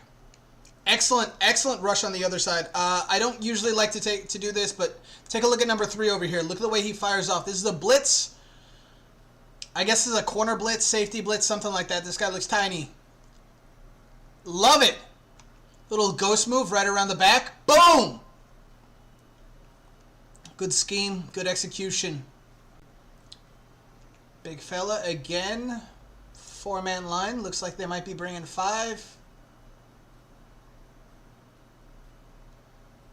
I mean,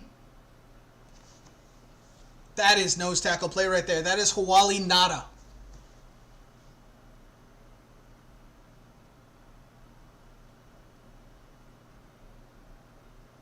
Anybody remember Hawali Nada? Career Raven, just did stuff like this all the time.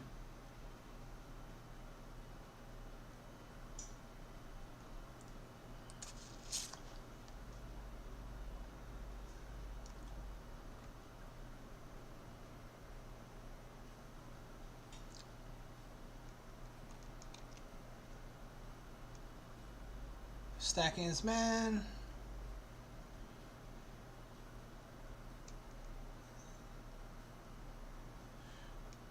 This is when you wish you had a little bit more arm strength here. Big fella ends up on his butt. That's fine. He's in the trenches. Just wish I had a little bit more arm on that one. Nice. Just holds the point of attack. Makes the running back have to cut it outside. Linebacker cleans it up.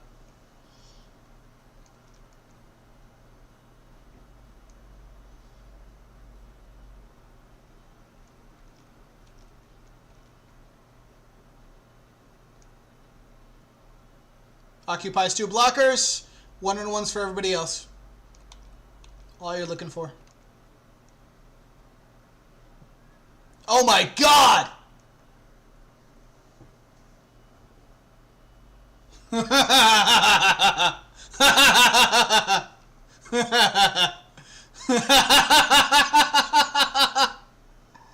Oh my God! Jeez! He's just in the backfield. Watching this from the beginning again.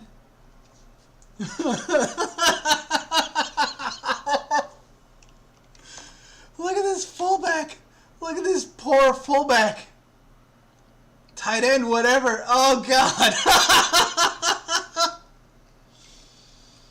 Oh, God.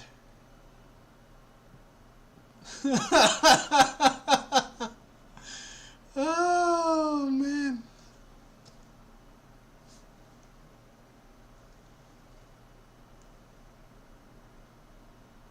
Holy crap. I can't talk. Words. That easy.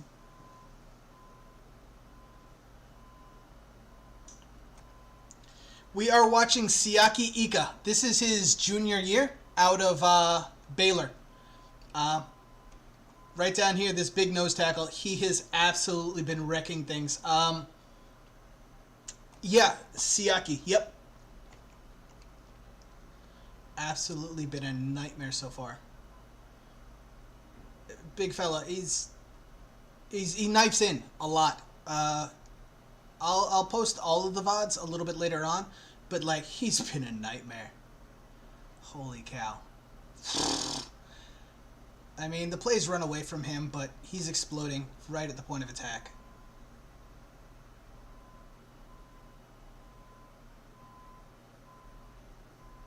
Yep. I mean, play after play after play after play, he's just blowing it up.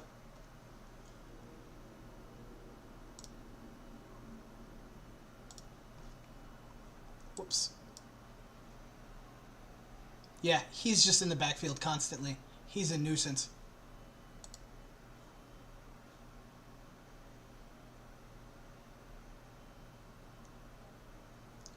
Give me 1 second. I gotta put some music on. My music has died.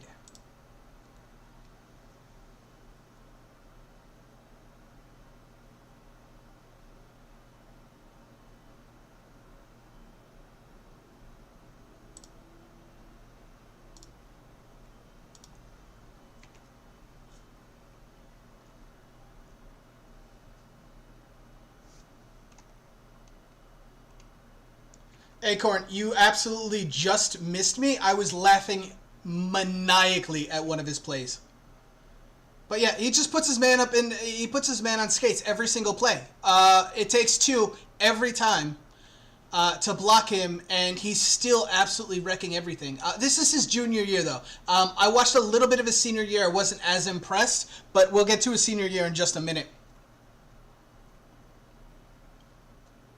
Head up on the center, pure zero tech.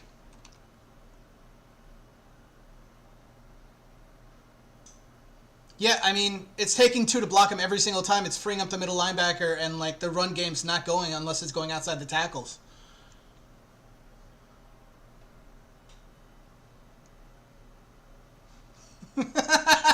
Just try running up the middle. Double dare you. Double dog dare you. There's 4 blockers occupied on 3 defenders, and it's freeing up the linebackers every time.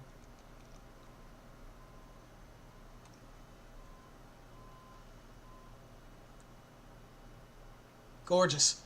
I mean, come on! He is too big to be able to do stuff like this. Look at this. He is too big to have a smooth arm over motion. To be able to just like cut between 2 blockers. He's not supposed to be allowed to do that.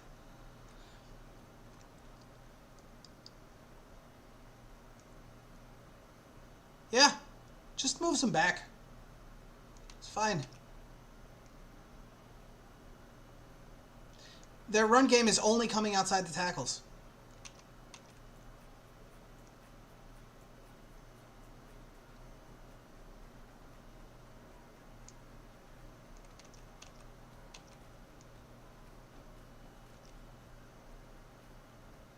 Good anchor by the center. Very good anchor by the center there.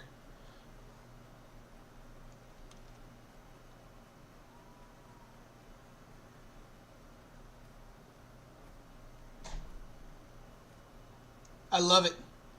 I mean, big man's playing catch right there.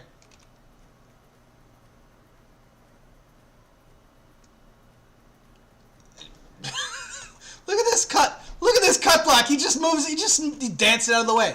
Look at this cut. Number 70 right over here just tries to take the legs out from underneath him. He can play hopscotch. What are you going to do?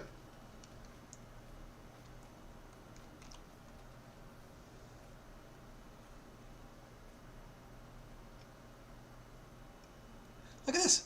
He just drags the lineman with him. Just drags 2 linemen with him. Middle linebackers just waiting. Just chilling. Don't worry. Run game's coming to me. I got it. I got it. You do the dirty work. I'll do the cleanup. Just walks him down. Linebacker fills the gap. That's it. That is not hard work for him. Head up on the center again. Being blocked by 2 men and going towards the play. I love it. Look at him. Bench pressing guard and the center trying to close the gap. Linebacker should have hit that.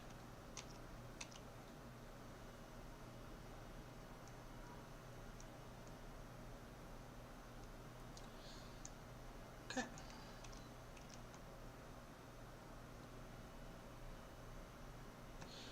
Yeah, so this was actually blocked for this. They were sort of leaving Ika unblocked, expecting that this guard's going to move over, this tackle's going to go ahead and take Ika, and the center's going to the second level, and that's basically what happened. I like that run design. So far, I've actually liked, I think this is... who is this? OSU? Yeah, so far I've liked Oklahoma State's run schemes in terms of getting the line moving. That was a Look at how much space the running back has if he cuts back here.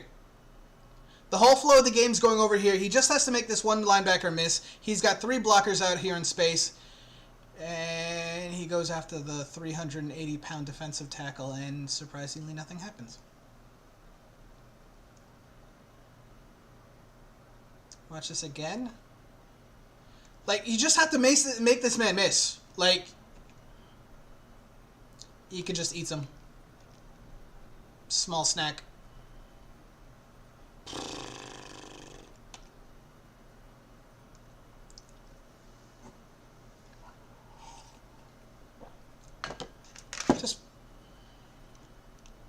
Not bad.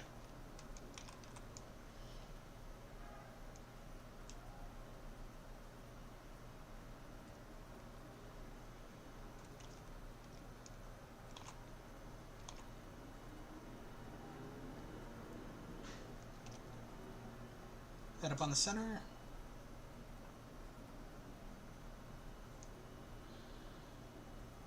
I don't know if this is getting towards the, yeah, we're in the, I can't tell where we are. It's 3 minutes left in the third quarter. All right. Ika's not really bringing a lot of power here. I'm wondering if he's starting to get a bit tired. Because all of, no, it's a great play. Great play, Stack and Shed. But I'm not seeing as much lateral agility from him at this time. I'm wondering if he's getting a bit tired. Good job just waiting for the quarterback and catching him. But earlier in the game, I felt like there was a little bit more. Can't see what happened there. Yeah. Seemed to be a bit more strain earlier on in the game. He might be getting a little bit tired here.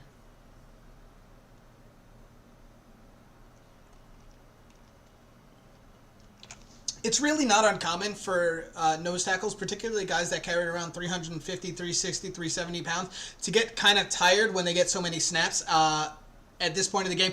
And Oklahoma State's done a really good job of forcing him to have to run side to side and do a lot of like lateral agility type stuff. So throwing as many blockers as they have, I wouldn't be surprised if he's starting to wear down here.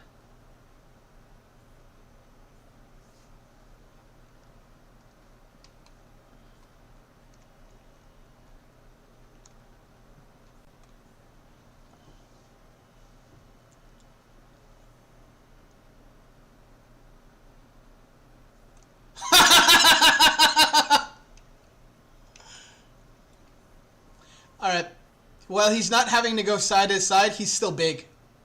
He just holds at the point of attack and then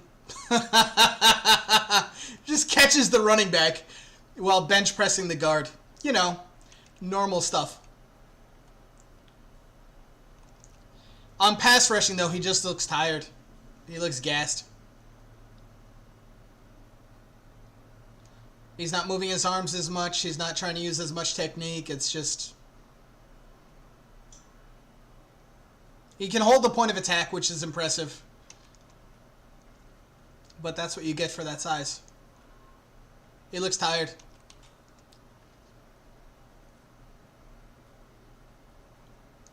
He's just impossible to move.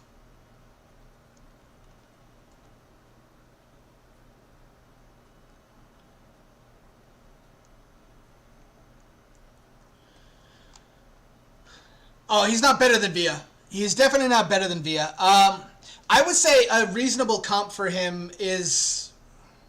I mean, he's a pure nose tackle. Earlier in the game, he did kind of look like Hoali Nada. Veda's just gigantic.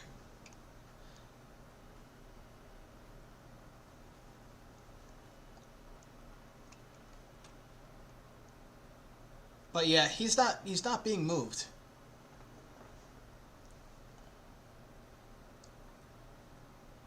Vea has a little bit more game. Vea's got a little bit more game rushing the passer than Ika does. Still, this is his junior tape, so like, while you weren't here a little bit earlier, Acorn, we watched Bresee from Clemson, and I watched his junior tape, then his senior tape, like two of them, and I have to say that like Bresee's junior tape looked significantly better than his senior tape. So I'm really curious to see what the difference is between Siaki Ika in his junior tape versus his senior tape. Because his junior tape looks really impressive in terms of a nose tackle. I'm curious to see what he looks like in his senior because I have seen him dropping a little bit. Oh yeah, no, he definitely is a starter in any 3-4 defense. Yeah, he does look like he's getting tired though. Bresee looked amazing in his junior year. In his senior year, I don't know if he added weight or what, but like he just looked slower. He didn't look nearly as quick, did not look nearly as athletic.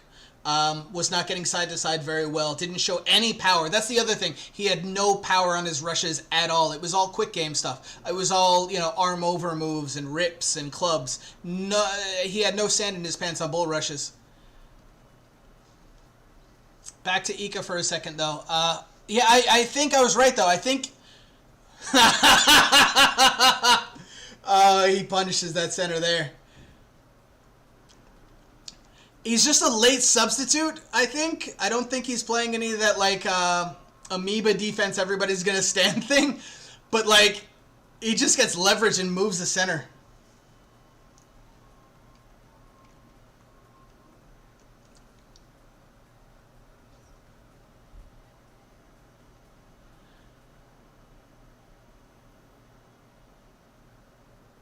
Okay, here we are. Yeah. It just moves the line down. Why not? Again, I think it's 2 blockers he's occupying, maybe even 3. And then the center takes the end. Yeah, no, he's occupying 3 blockers here, and then he turns around and he still gets in on the play. He makes it so easy. He hurt his hand here, too. On this spin back, bink! Hits his hand on the helmet, grabs his arm. Probably stings for a bit, but he's back in the game. Man.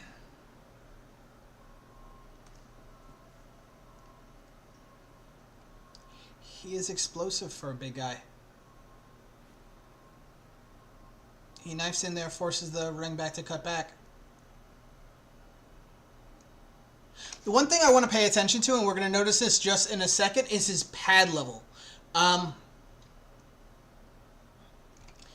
It's not uncommon for a guy that's this big to have his butt sticking in the air. It's really hard to keep your back flat all game so that you're attacking up into a guard or a center's pads.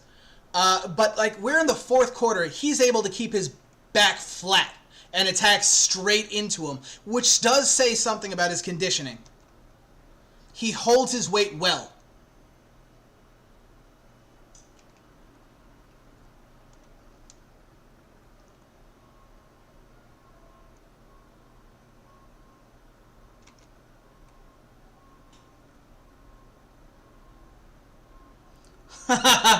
Running a cute little 2-man game. Watch him get off his man, get onto the tackle. Just confuse the blocks a little bit. Him in the end, playing a quick little cute game, or cute little quick game. Head up on the head up on the center. Stack and shed.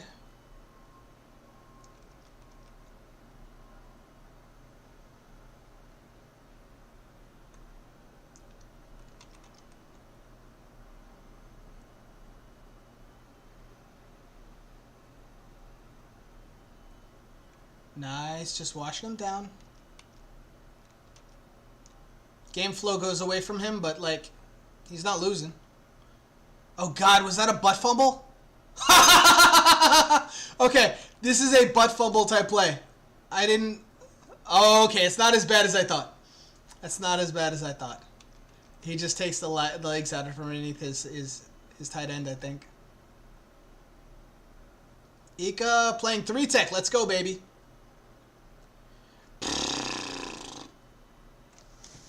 What do you do?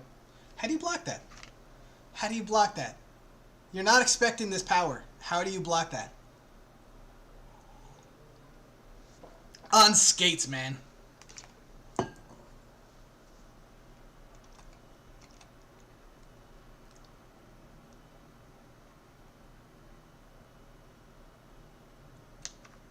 I kind of want to see how teams that run gap schemes or power runs have to deal with Ika, because you're seeing that Oklahoma State is running a very zone heavy, outside zone heavy kind of run scheme, and they're trying to get him on the move. He's still torturing them, but I mean, he would be something at 3-tech. I would.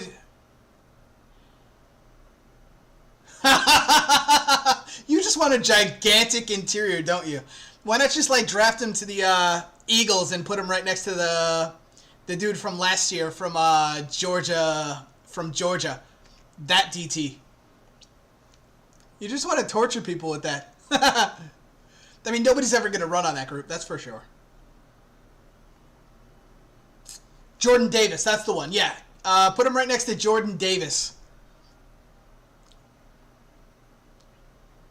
He's so big. 4-point stance. Again. Just bench pressing the guard and making plays in the backfield.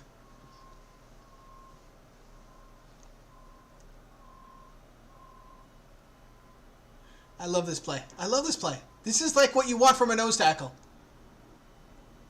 Stacks them, sheds them, makes the play.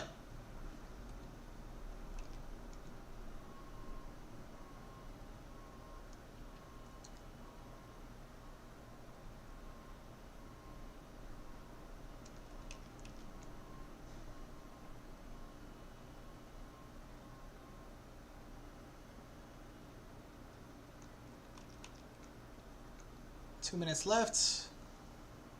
Towards the end of the tape right here. We're going to get into his senior tape in a minute. Yeah. Quarterback sees the lane. That is good football. That is just good football. I like it. Quarterback takes off. Linebacker falls over. You like to see him slide there. All right, that was the last play of the game for Ika. Here he is in his senior tape. Let's see what he looks like in comparison. Physically, it looks pretty much the same. Holds the point of attack. Did he cause the fumble there? Just holds the point of attack right there. Gets in on the play. Other side. Okay. Just stack and shed. Just bench pressing the guard. Just getting in the lane.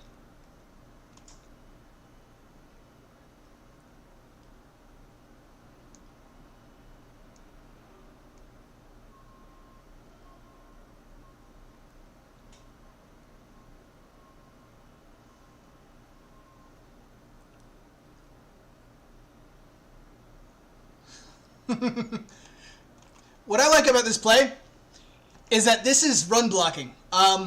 They have the offensive line blocking down as if they're blocking for the run.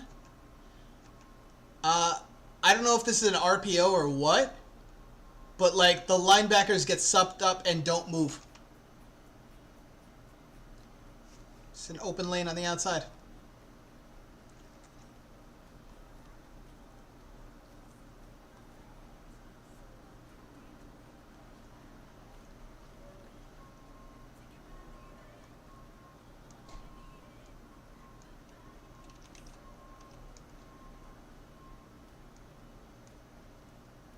Here he is playing pure nose.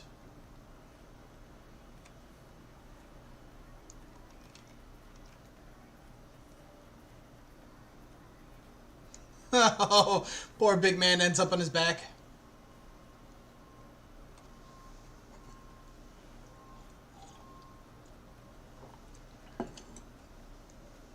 Good job by the guard.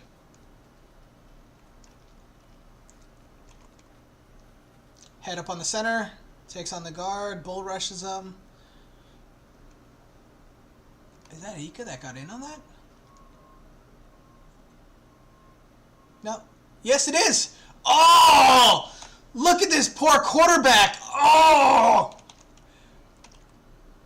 Like, his effort. But, like, this poor quarterback. Oh! Speared by 400 pounds. Ah! He's not the coverage bust.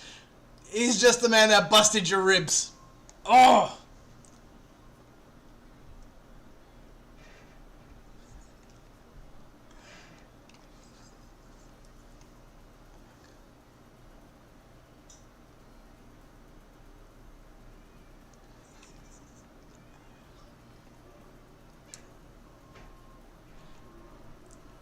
Yep, this is his senior tape. I think you missed an incredible play by him. You might have missed the ridiculously awesome spear. He just killed the quarterback a second ago.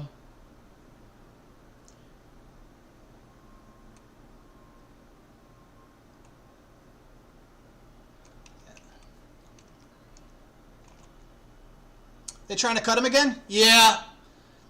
Just a waste of time to cut this dude. He shows a lot of awareness of cut blocks, is one thing that I've noticed. This is the second or third time I've seen him get cut, and he does this beautiful little sprawl, stays on his feet, a blocker's out of the way, and he's still available to make something of the play.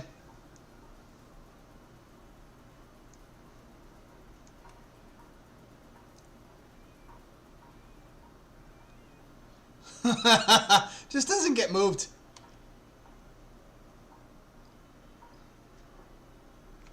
I don't know if you can see this, but like, does he look a little bit smaller to you? Like, these are darker uniforms. Maybe they look a little bit more thin, make him look a little bit more thin. But like, to me, he looks a little bit more svelte in this tape. Still holds the point of attack like nobody. Love it.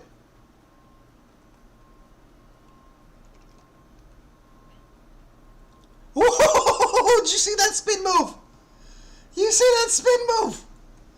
Big man had a tight little spin there. Let's watch this.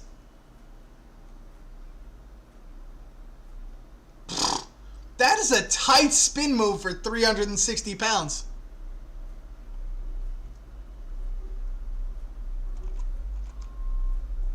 That is a tight little spin move.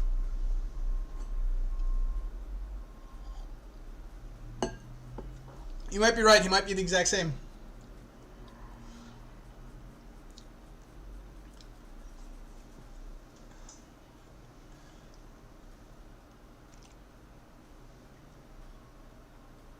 Oh yeah, I forgot to mention, this is TCU. So he's going to be playing a lot of this game going up against Steve Avila, who's probably going to be a first-round guard, maybe early second. So this is a good match. Yes, it is an edge spin. That is a tight spin, especially for a dude that's 350 pounds. This should be a good matchup for him. Or a good matchup to watch, rather.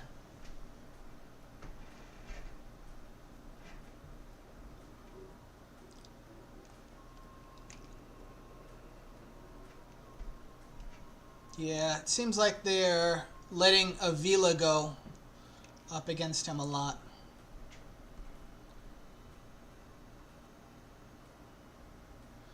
I do think Avila's either going to go in the first round or he's going to be early day two.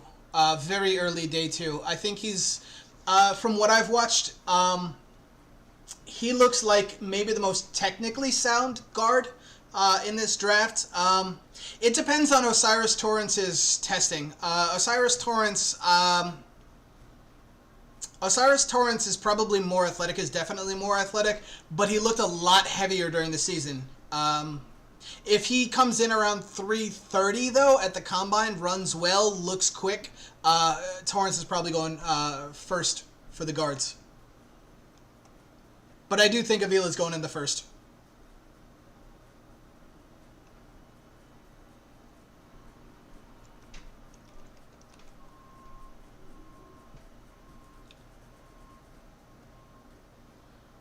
Okay. The game flow is just going away from him. They don't seem to want to run the ball up the middle right now. Could hardly imagine why.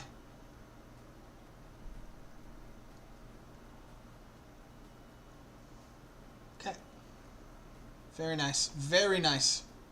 Just absolutely bull rushes Avila and then gets the Duggan. Just, no, this is center. Okay. Just bull rushes the center, sheds him, forces the incompletion.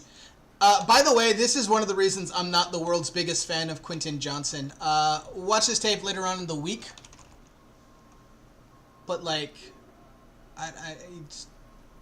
he doesn't have, like, great hands. This hits him right in the chest, and, like...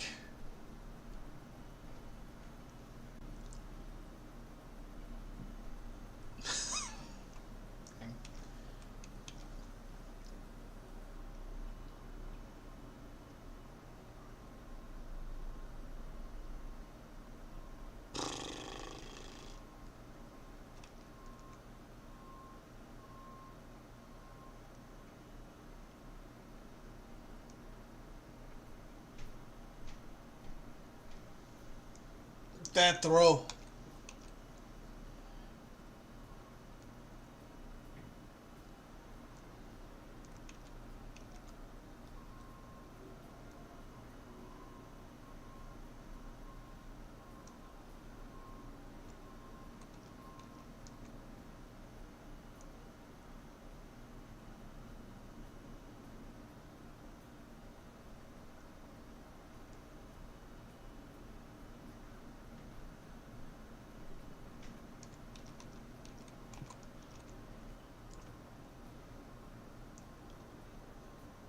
I mean, it's impressive that, like, he's trying to go the long way around on that play.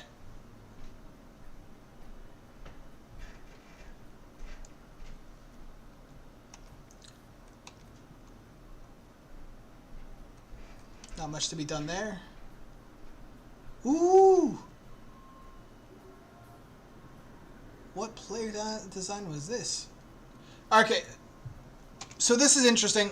This is Ika on in sort of a 3-tech or a 3-eye, like right head up on the guard. And he's trying to go to the outside to get leverage out there. Duggan just keeps it.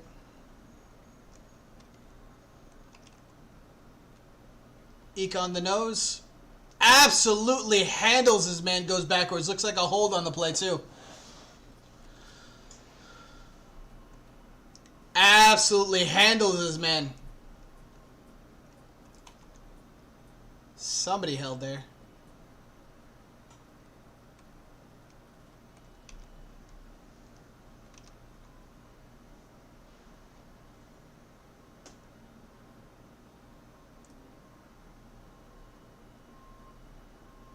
I love it.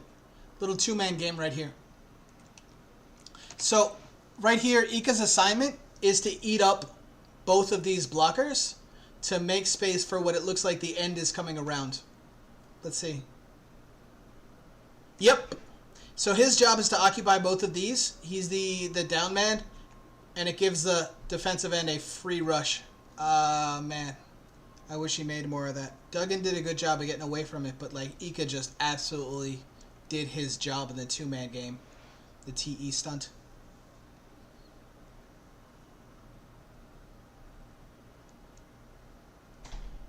Sheds his man, gets in on the play. Beautiful.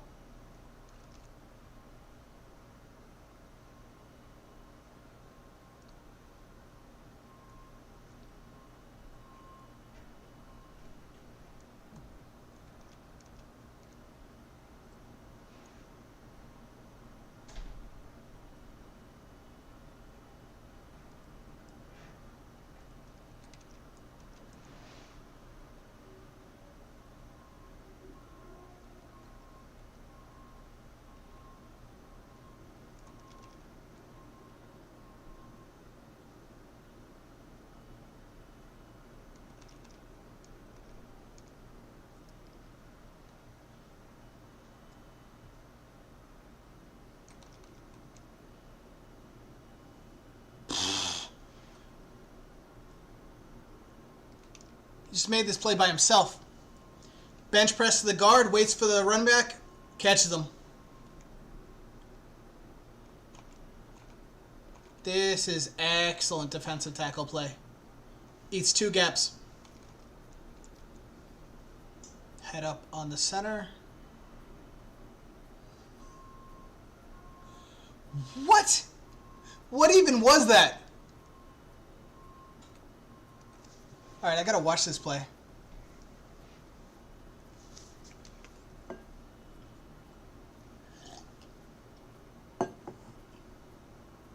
Wow! Duggan with the keeper.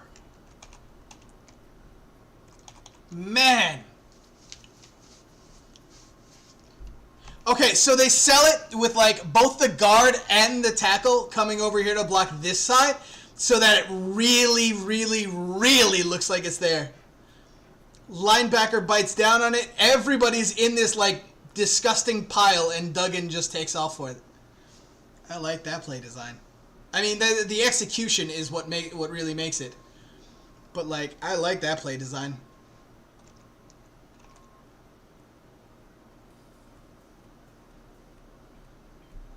Yep. Hold your man, make the play.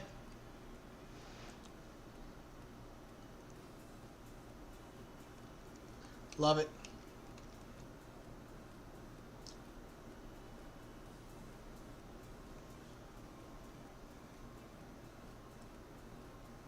Ooh.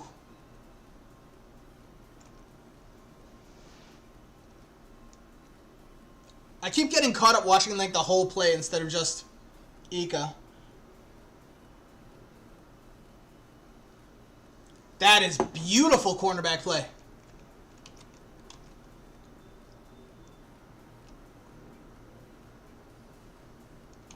Ika is not... He's not in on this play. Yeah, he's not here. Don't know why it's in here.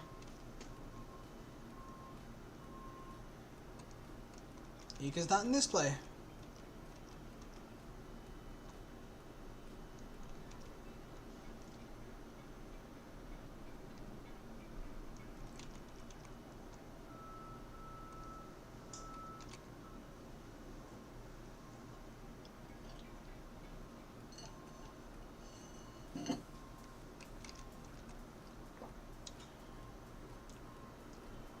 Where are we going? Nothing. Just washed up in the...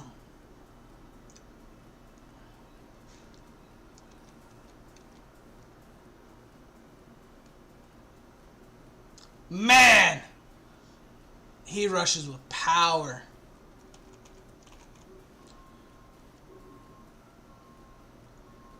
Absolutely moves his man back. Jeez. Where's the linebacker on this play? Okay, so the linebacker's on the running back, and there's nobody filling the gap in the middle of it's a blitz. They're bringing 5 against 5. And I guess it's Ika's responsibility here. He almost makes the play, but Duggan fights through. Picks up 15 yards. Yeah, linebacker follow, or huge hole, Duggan takes off. Fair enough. Okay.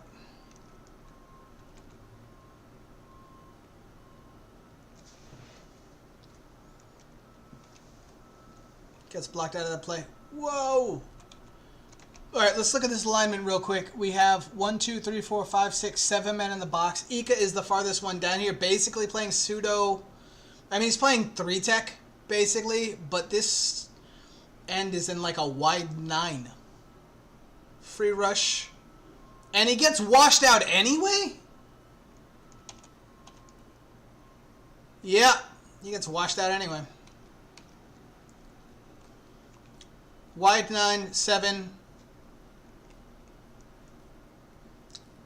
You gotta do better. You gotta do better. You can't let the guard get to you like there.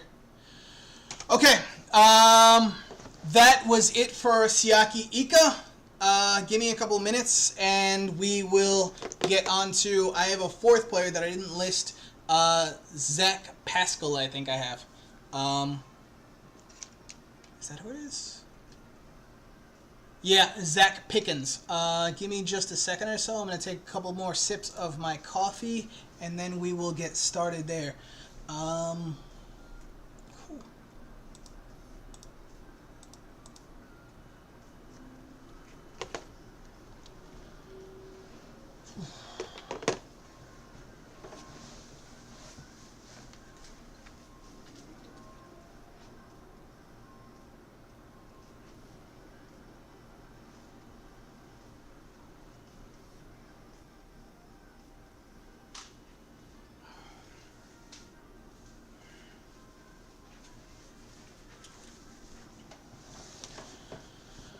Whew.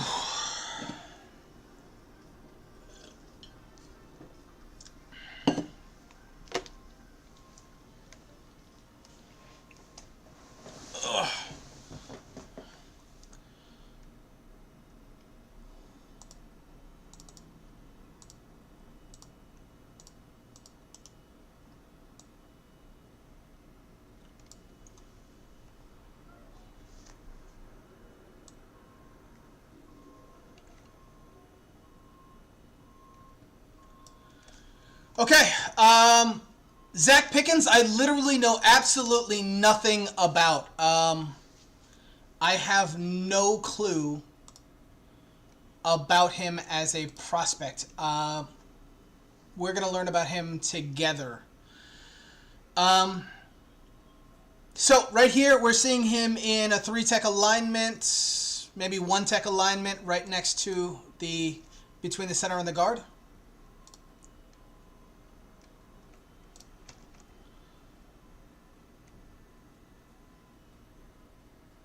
Okay, not much to see there. Yeah.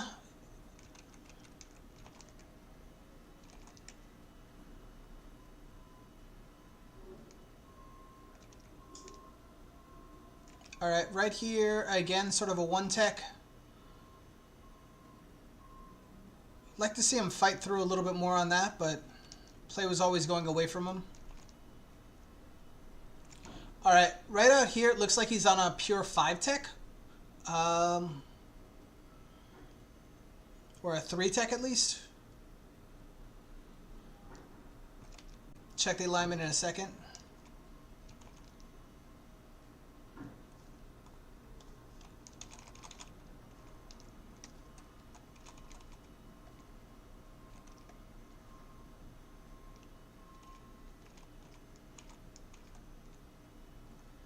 Yeah, it's on a 3-tech here. Head up on the guard. Just no movement at all. He's read and react, but he's not getting any movement.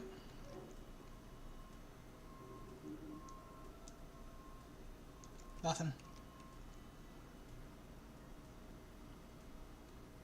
I mean, keep in mind he is playing against Georgia here, and Georgia last year. Let me check. Is this? Yeah, no, this is Georgia this year. They have a hell of an offensive line. It might be that. But, like, he's getting handled. Oh! Ah, you don't want to see that. You don't want to have to see that.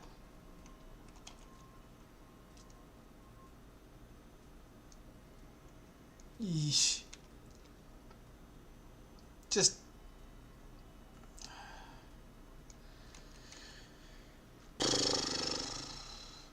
Broderick Jones just having none of it.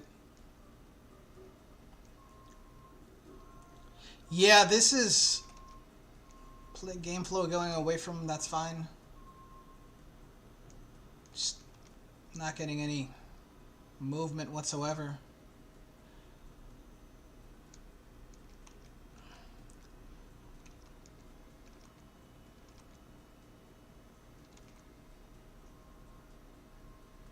Yeah, he's not able to get off of blocks. Not in any reasonable amount of time so far. Like he's letting the interior players get into his chest like every single play. Maybe there was a hold there, I guess. Maybe. But like yeah, there's probably a hold, but still. That's the first semblance of penetration I've seen this game.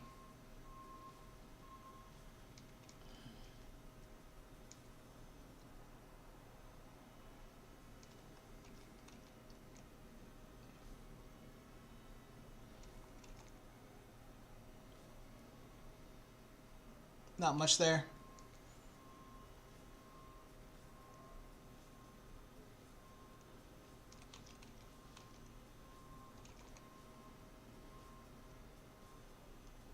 Yep, not seeing anything. He's just getting nothing.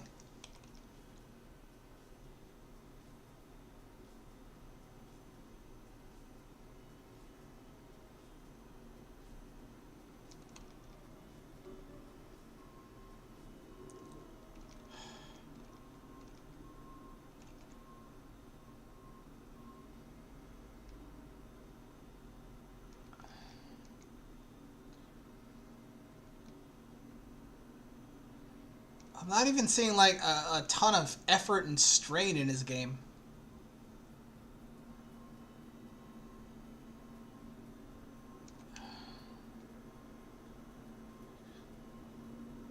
Alright, that was not bad. But the guard let him have the outside because he knew the play was going the other way.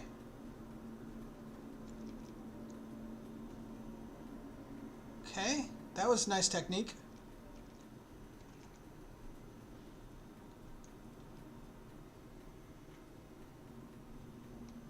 That was some effort.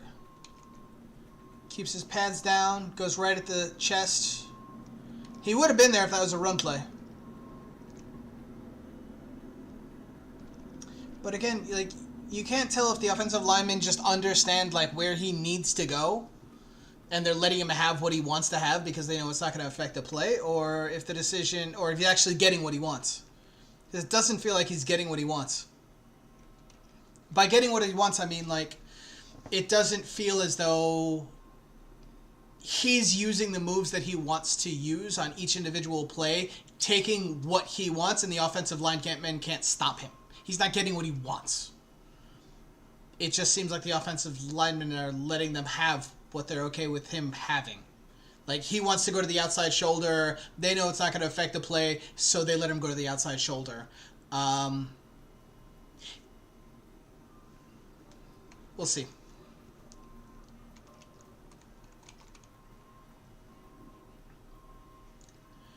I mean, he's damn sure not getting anything with power.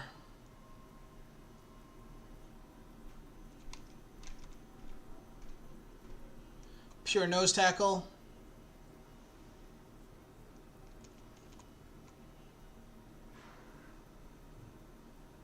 Nothing. They ran the same play back to back, and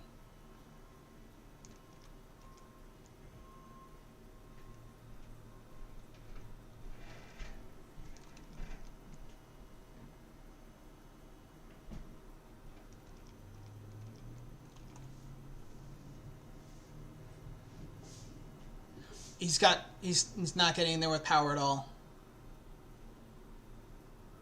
He made the play there, but it was with flexibility. It's fine. Lot of flexibility on that play, and he just sort of got through. It's a good play.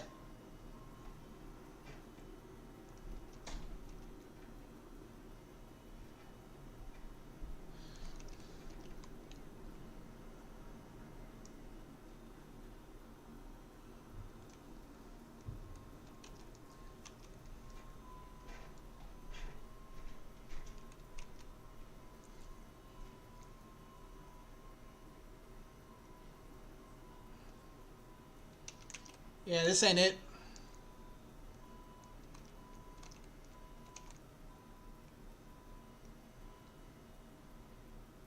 Okay, that was good. Disengaged from the block. I mean, great coverage on the play. It gave him some time, but good on him disengaging.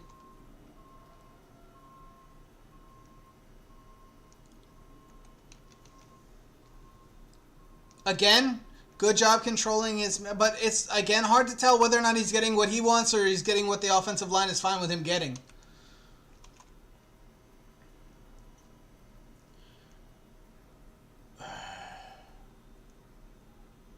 Yeah.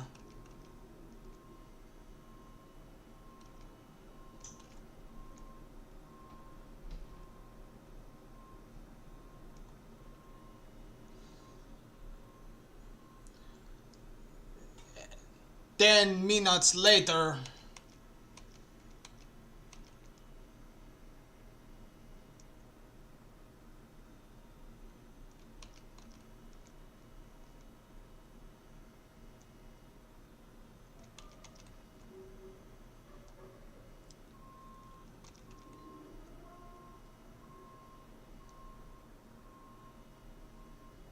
It's nothing.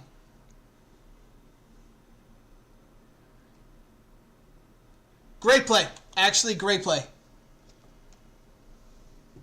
He did get penetration. He did jump in. He's the one that made the play. Very good power. Good pad level. Connected everything. Looks good. And then again, stands straight up out of his stance. Just stands straight up into his stance. They get into his pads, and that's that.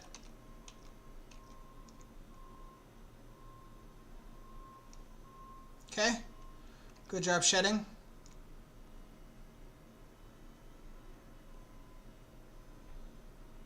Yep.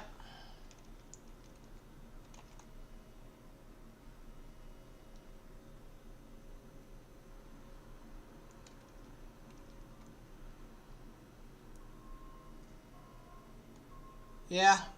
There's not much there.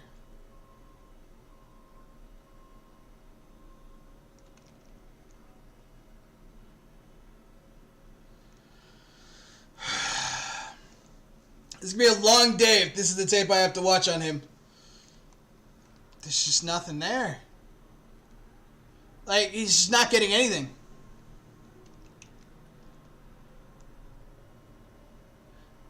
And right then he wins immediately.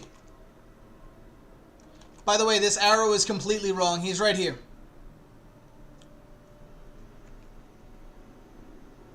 Knife's in. Play goes away from him, but he won immediately. That's probably a hold. Play should probably come back, but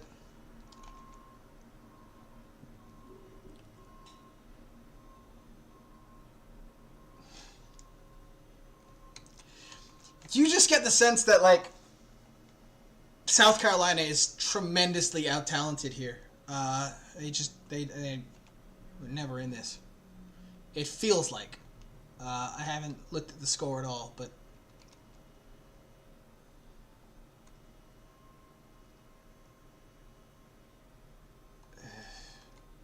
they're letting him get what he wants, because they know they're either running in his direction and he's out of the play, or oh man.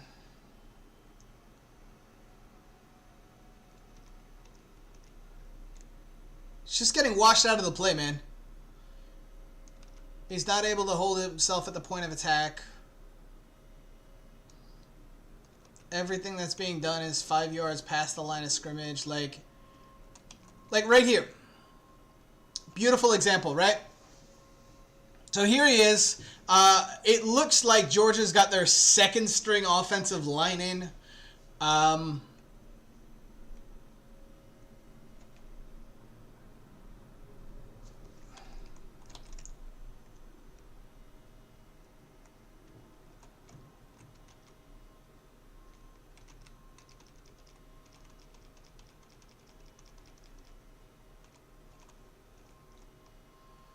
And, like, here he is, just, he's not even in his play anymore.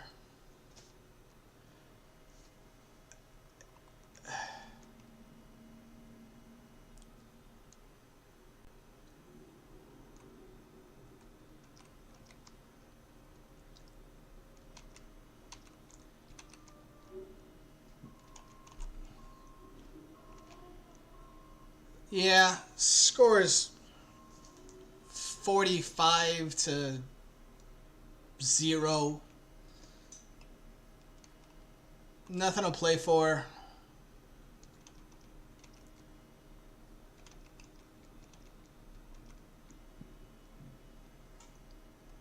I will say, this is a tremendous amount of effort for being down 45-0. He does stack and shed his man, but keep in mind, this is Georgia's second string left guard. Or center.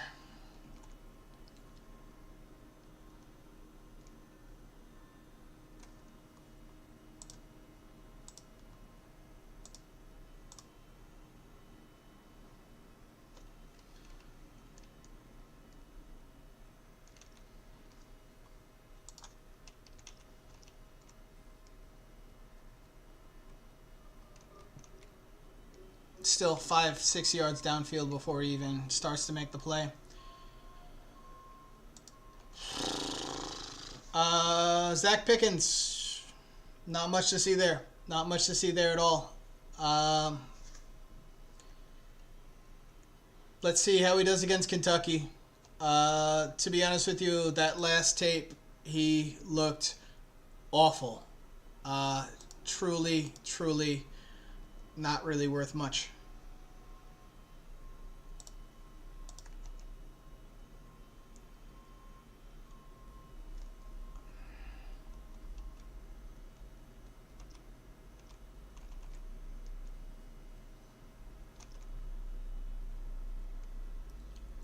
Okay, sort of splitting a double team here.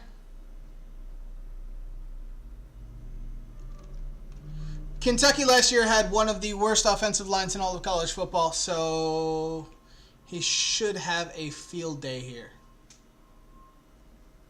Yeah, I mean...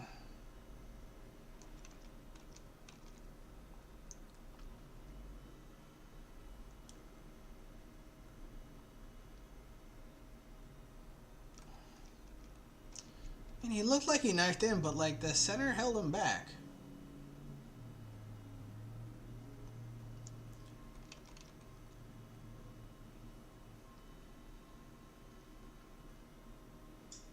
Blocked out of this play, basically.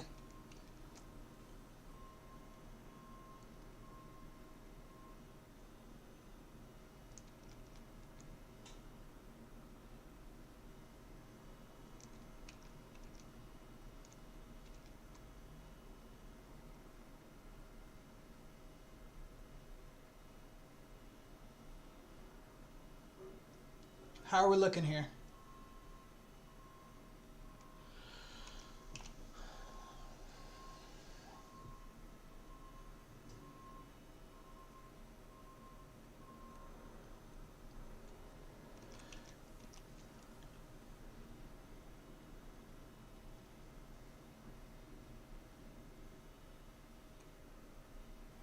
Outside shoulder of the guard, the 3-tech, sheds his man.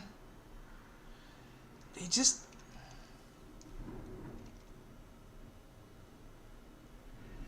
Yeah, this is 5-tech here.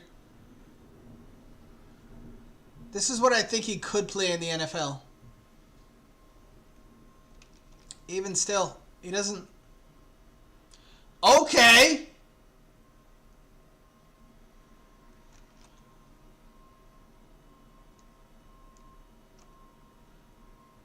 This is one of the first times I've seen him keep his pad level down and just drive right into his man.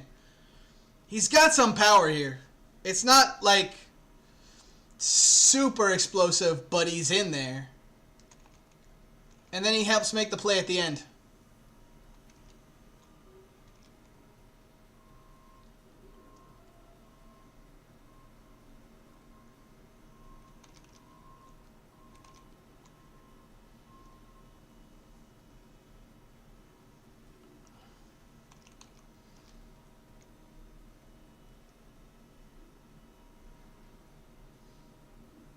It's not inconsistent power. He gets his pad levels too low. Or too high, rather.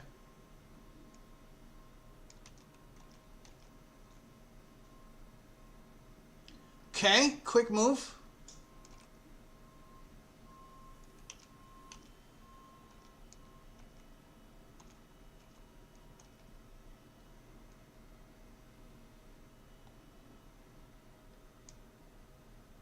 Nice job on that play. Here he is over here. Play comes over here. Oh, that wasn't him. It's 5.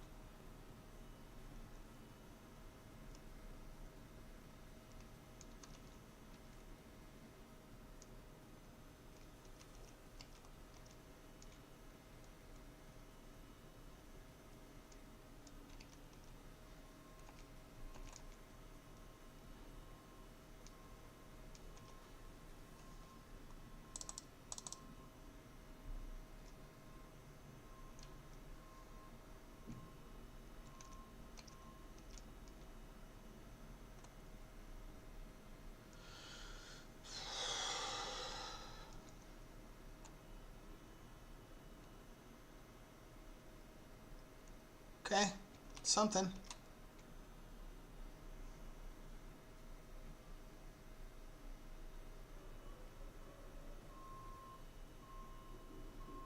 Yeah.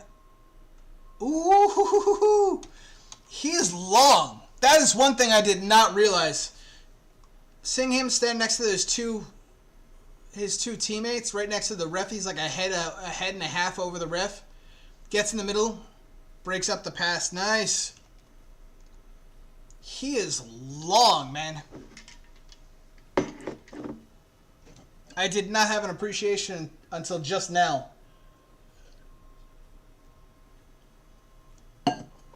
Not bad.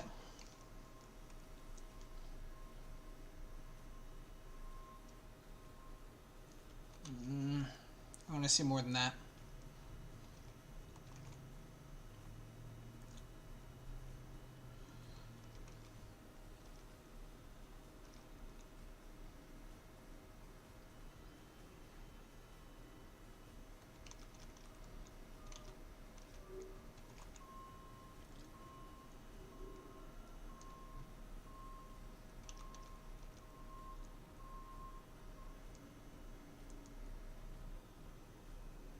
Okay.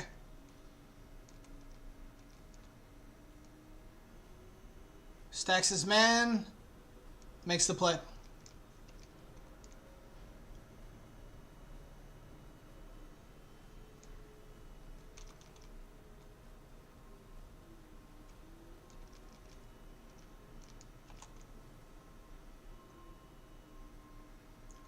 Yeah, like when... I'm going to go back to this for a second. When he keeps his pad level low, like this,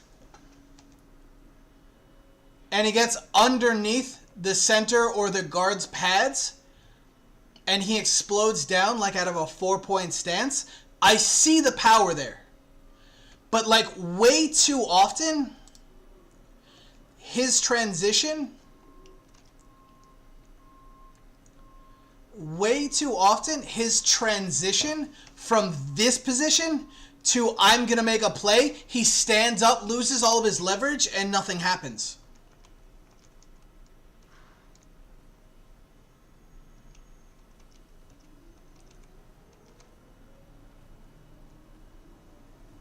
I don't know if that's like a core strength issue, but like he's not able to maintain that drive through the next phase of either his pass rush or through the next phase of his run stuff.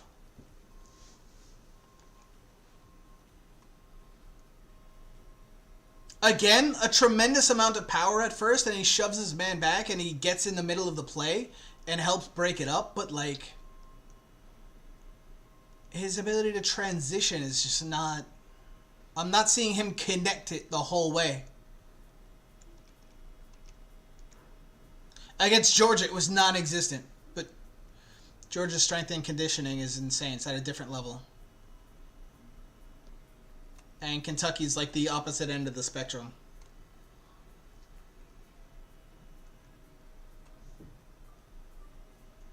Again, keeps his pads low, holds or maintains his assignment, and then makes the play.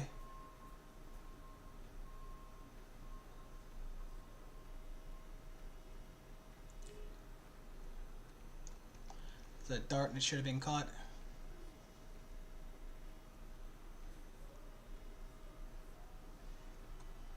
Nothing. Nothing to be done there.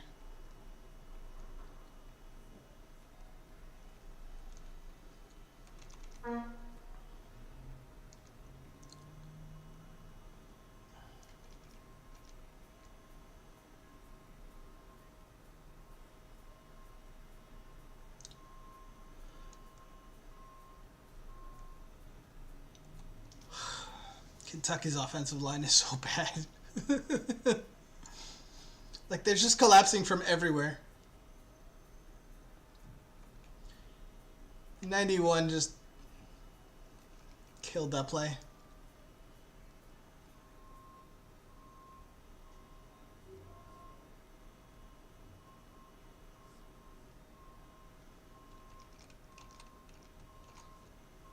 How are we looking?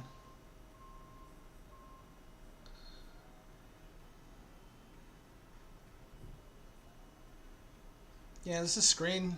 They let him have whatever he wanted.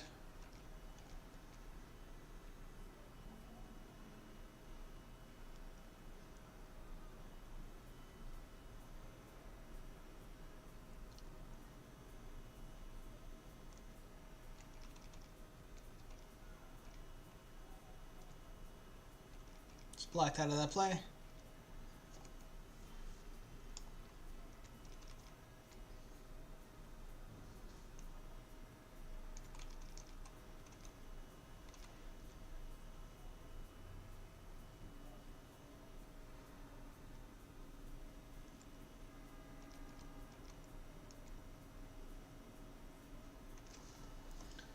Lined up all the way on the outside on the 5-tech on the inside of the tackle. Takes on the guard. Just nothing to be done there.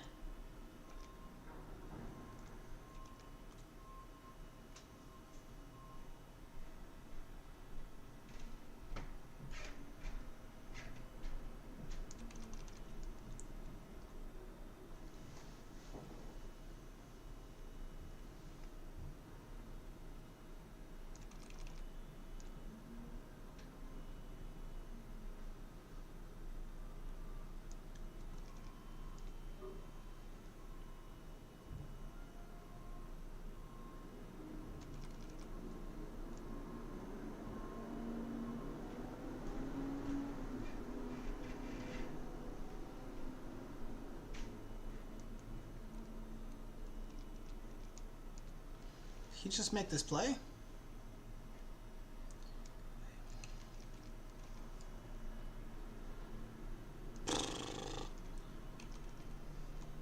Just this pad level. Just like, it's just not there.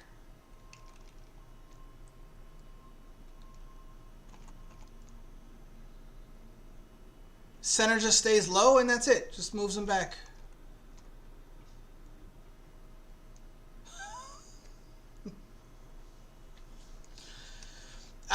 I do think it might be like a core strength issue, because like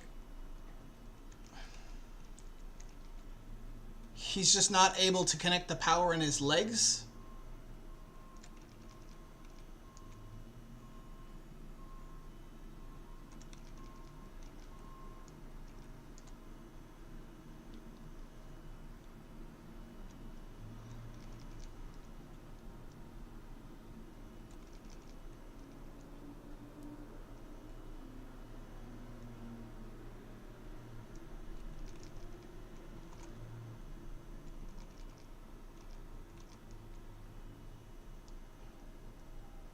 Nothing.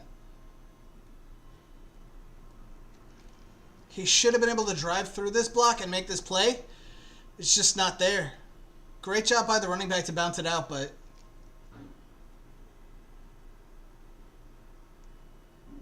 yep.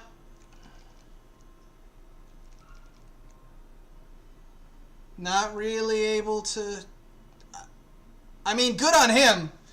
He kept this alive. Ooh. 44 with a nasty shot in the end.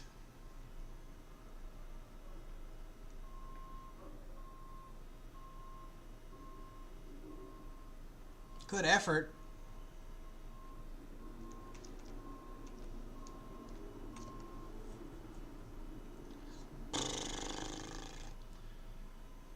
Kentucky's bad. I'm gonna have to watch. I'm gonna have to find another tape on Zacch Pickens to watch at some other point. I have no idea what to make of him. It just seems like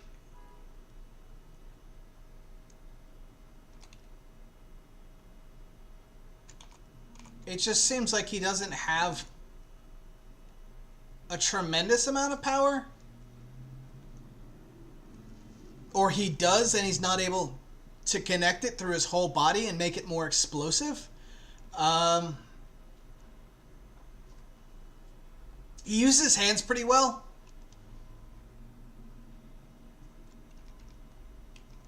But he's not very explosive.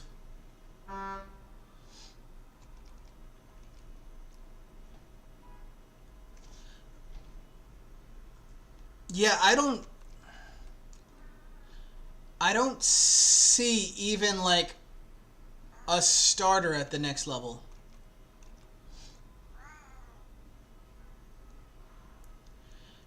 As a rotation defensive lineman, maybe in a 3-4 where he can play like a lot of 5-tech or a multiple system where like he's an off the bench defensive like 5-tech and then comes inside on pass rushing downs to play the 3. He doesn't like this is a good play. But like it's also incredibly poorly blocked.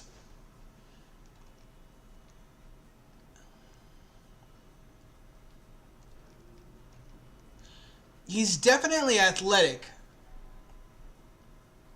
Maybe he's carrying too much bad weight,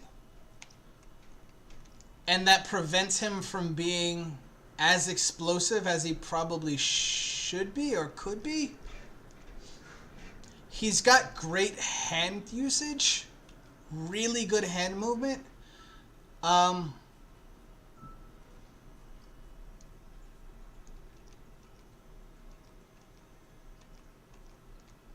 But all in all, I'm not seeing a starter.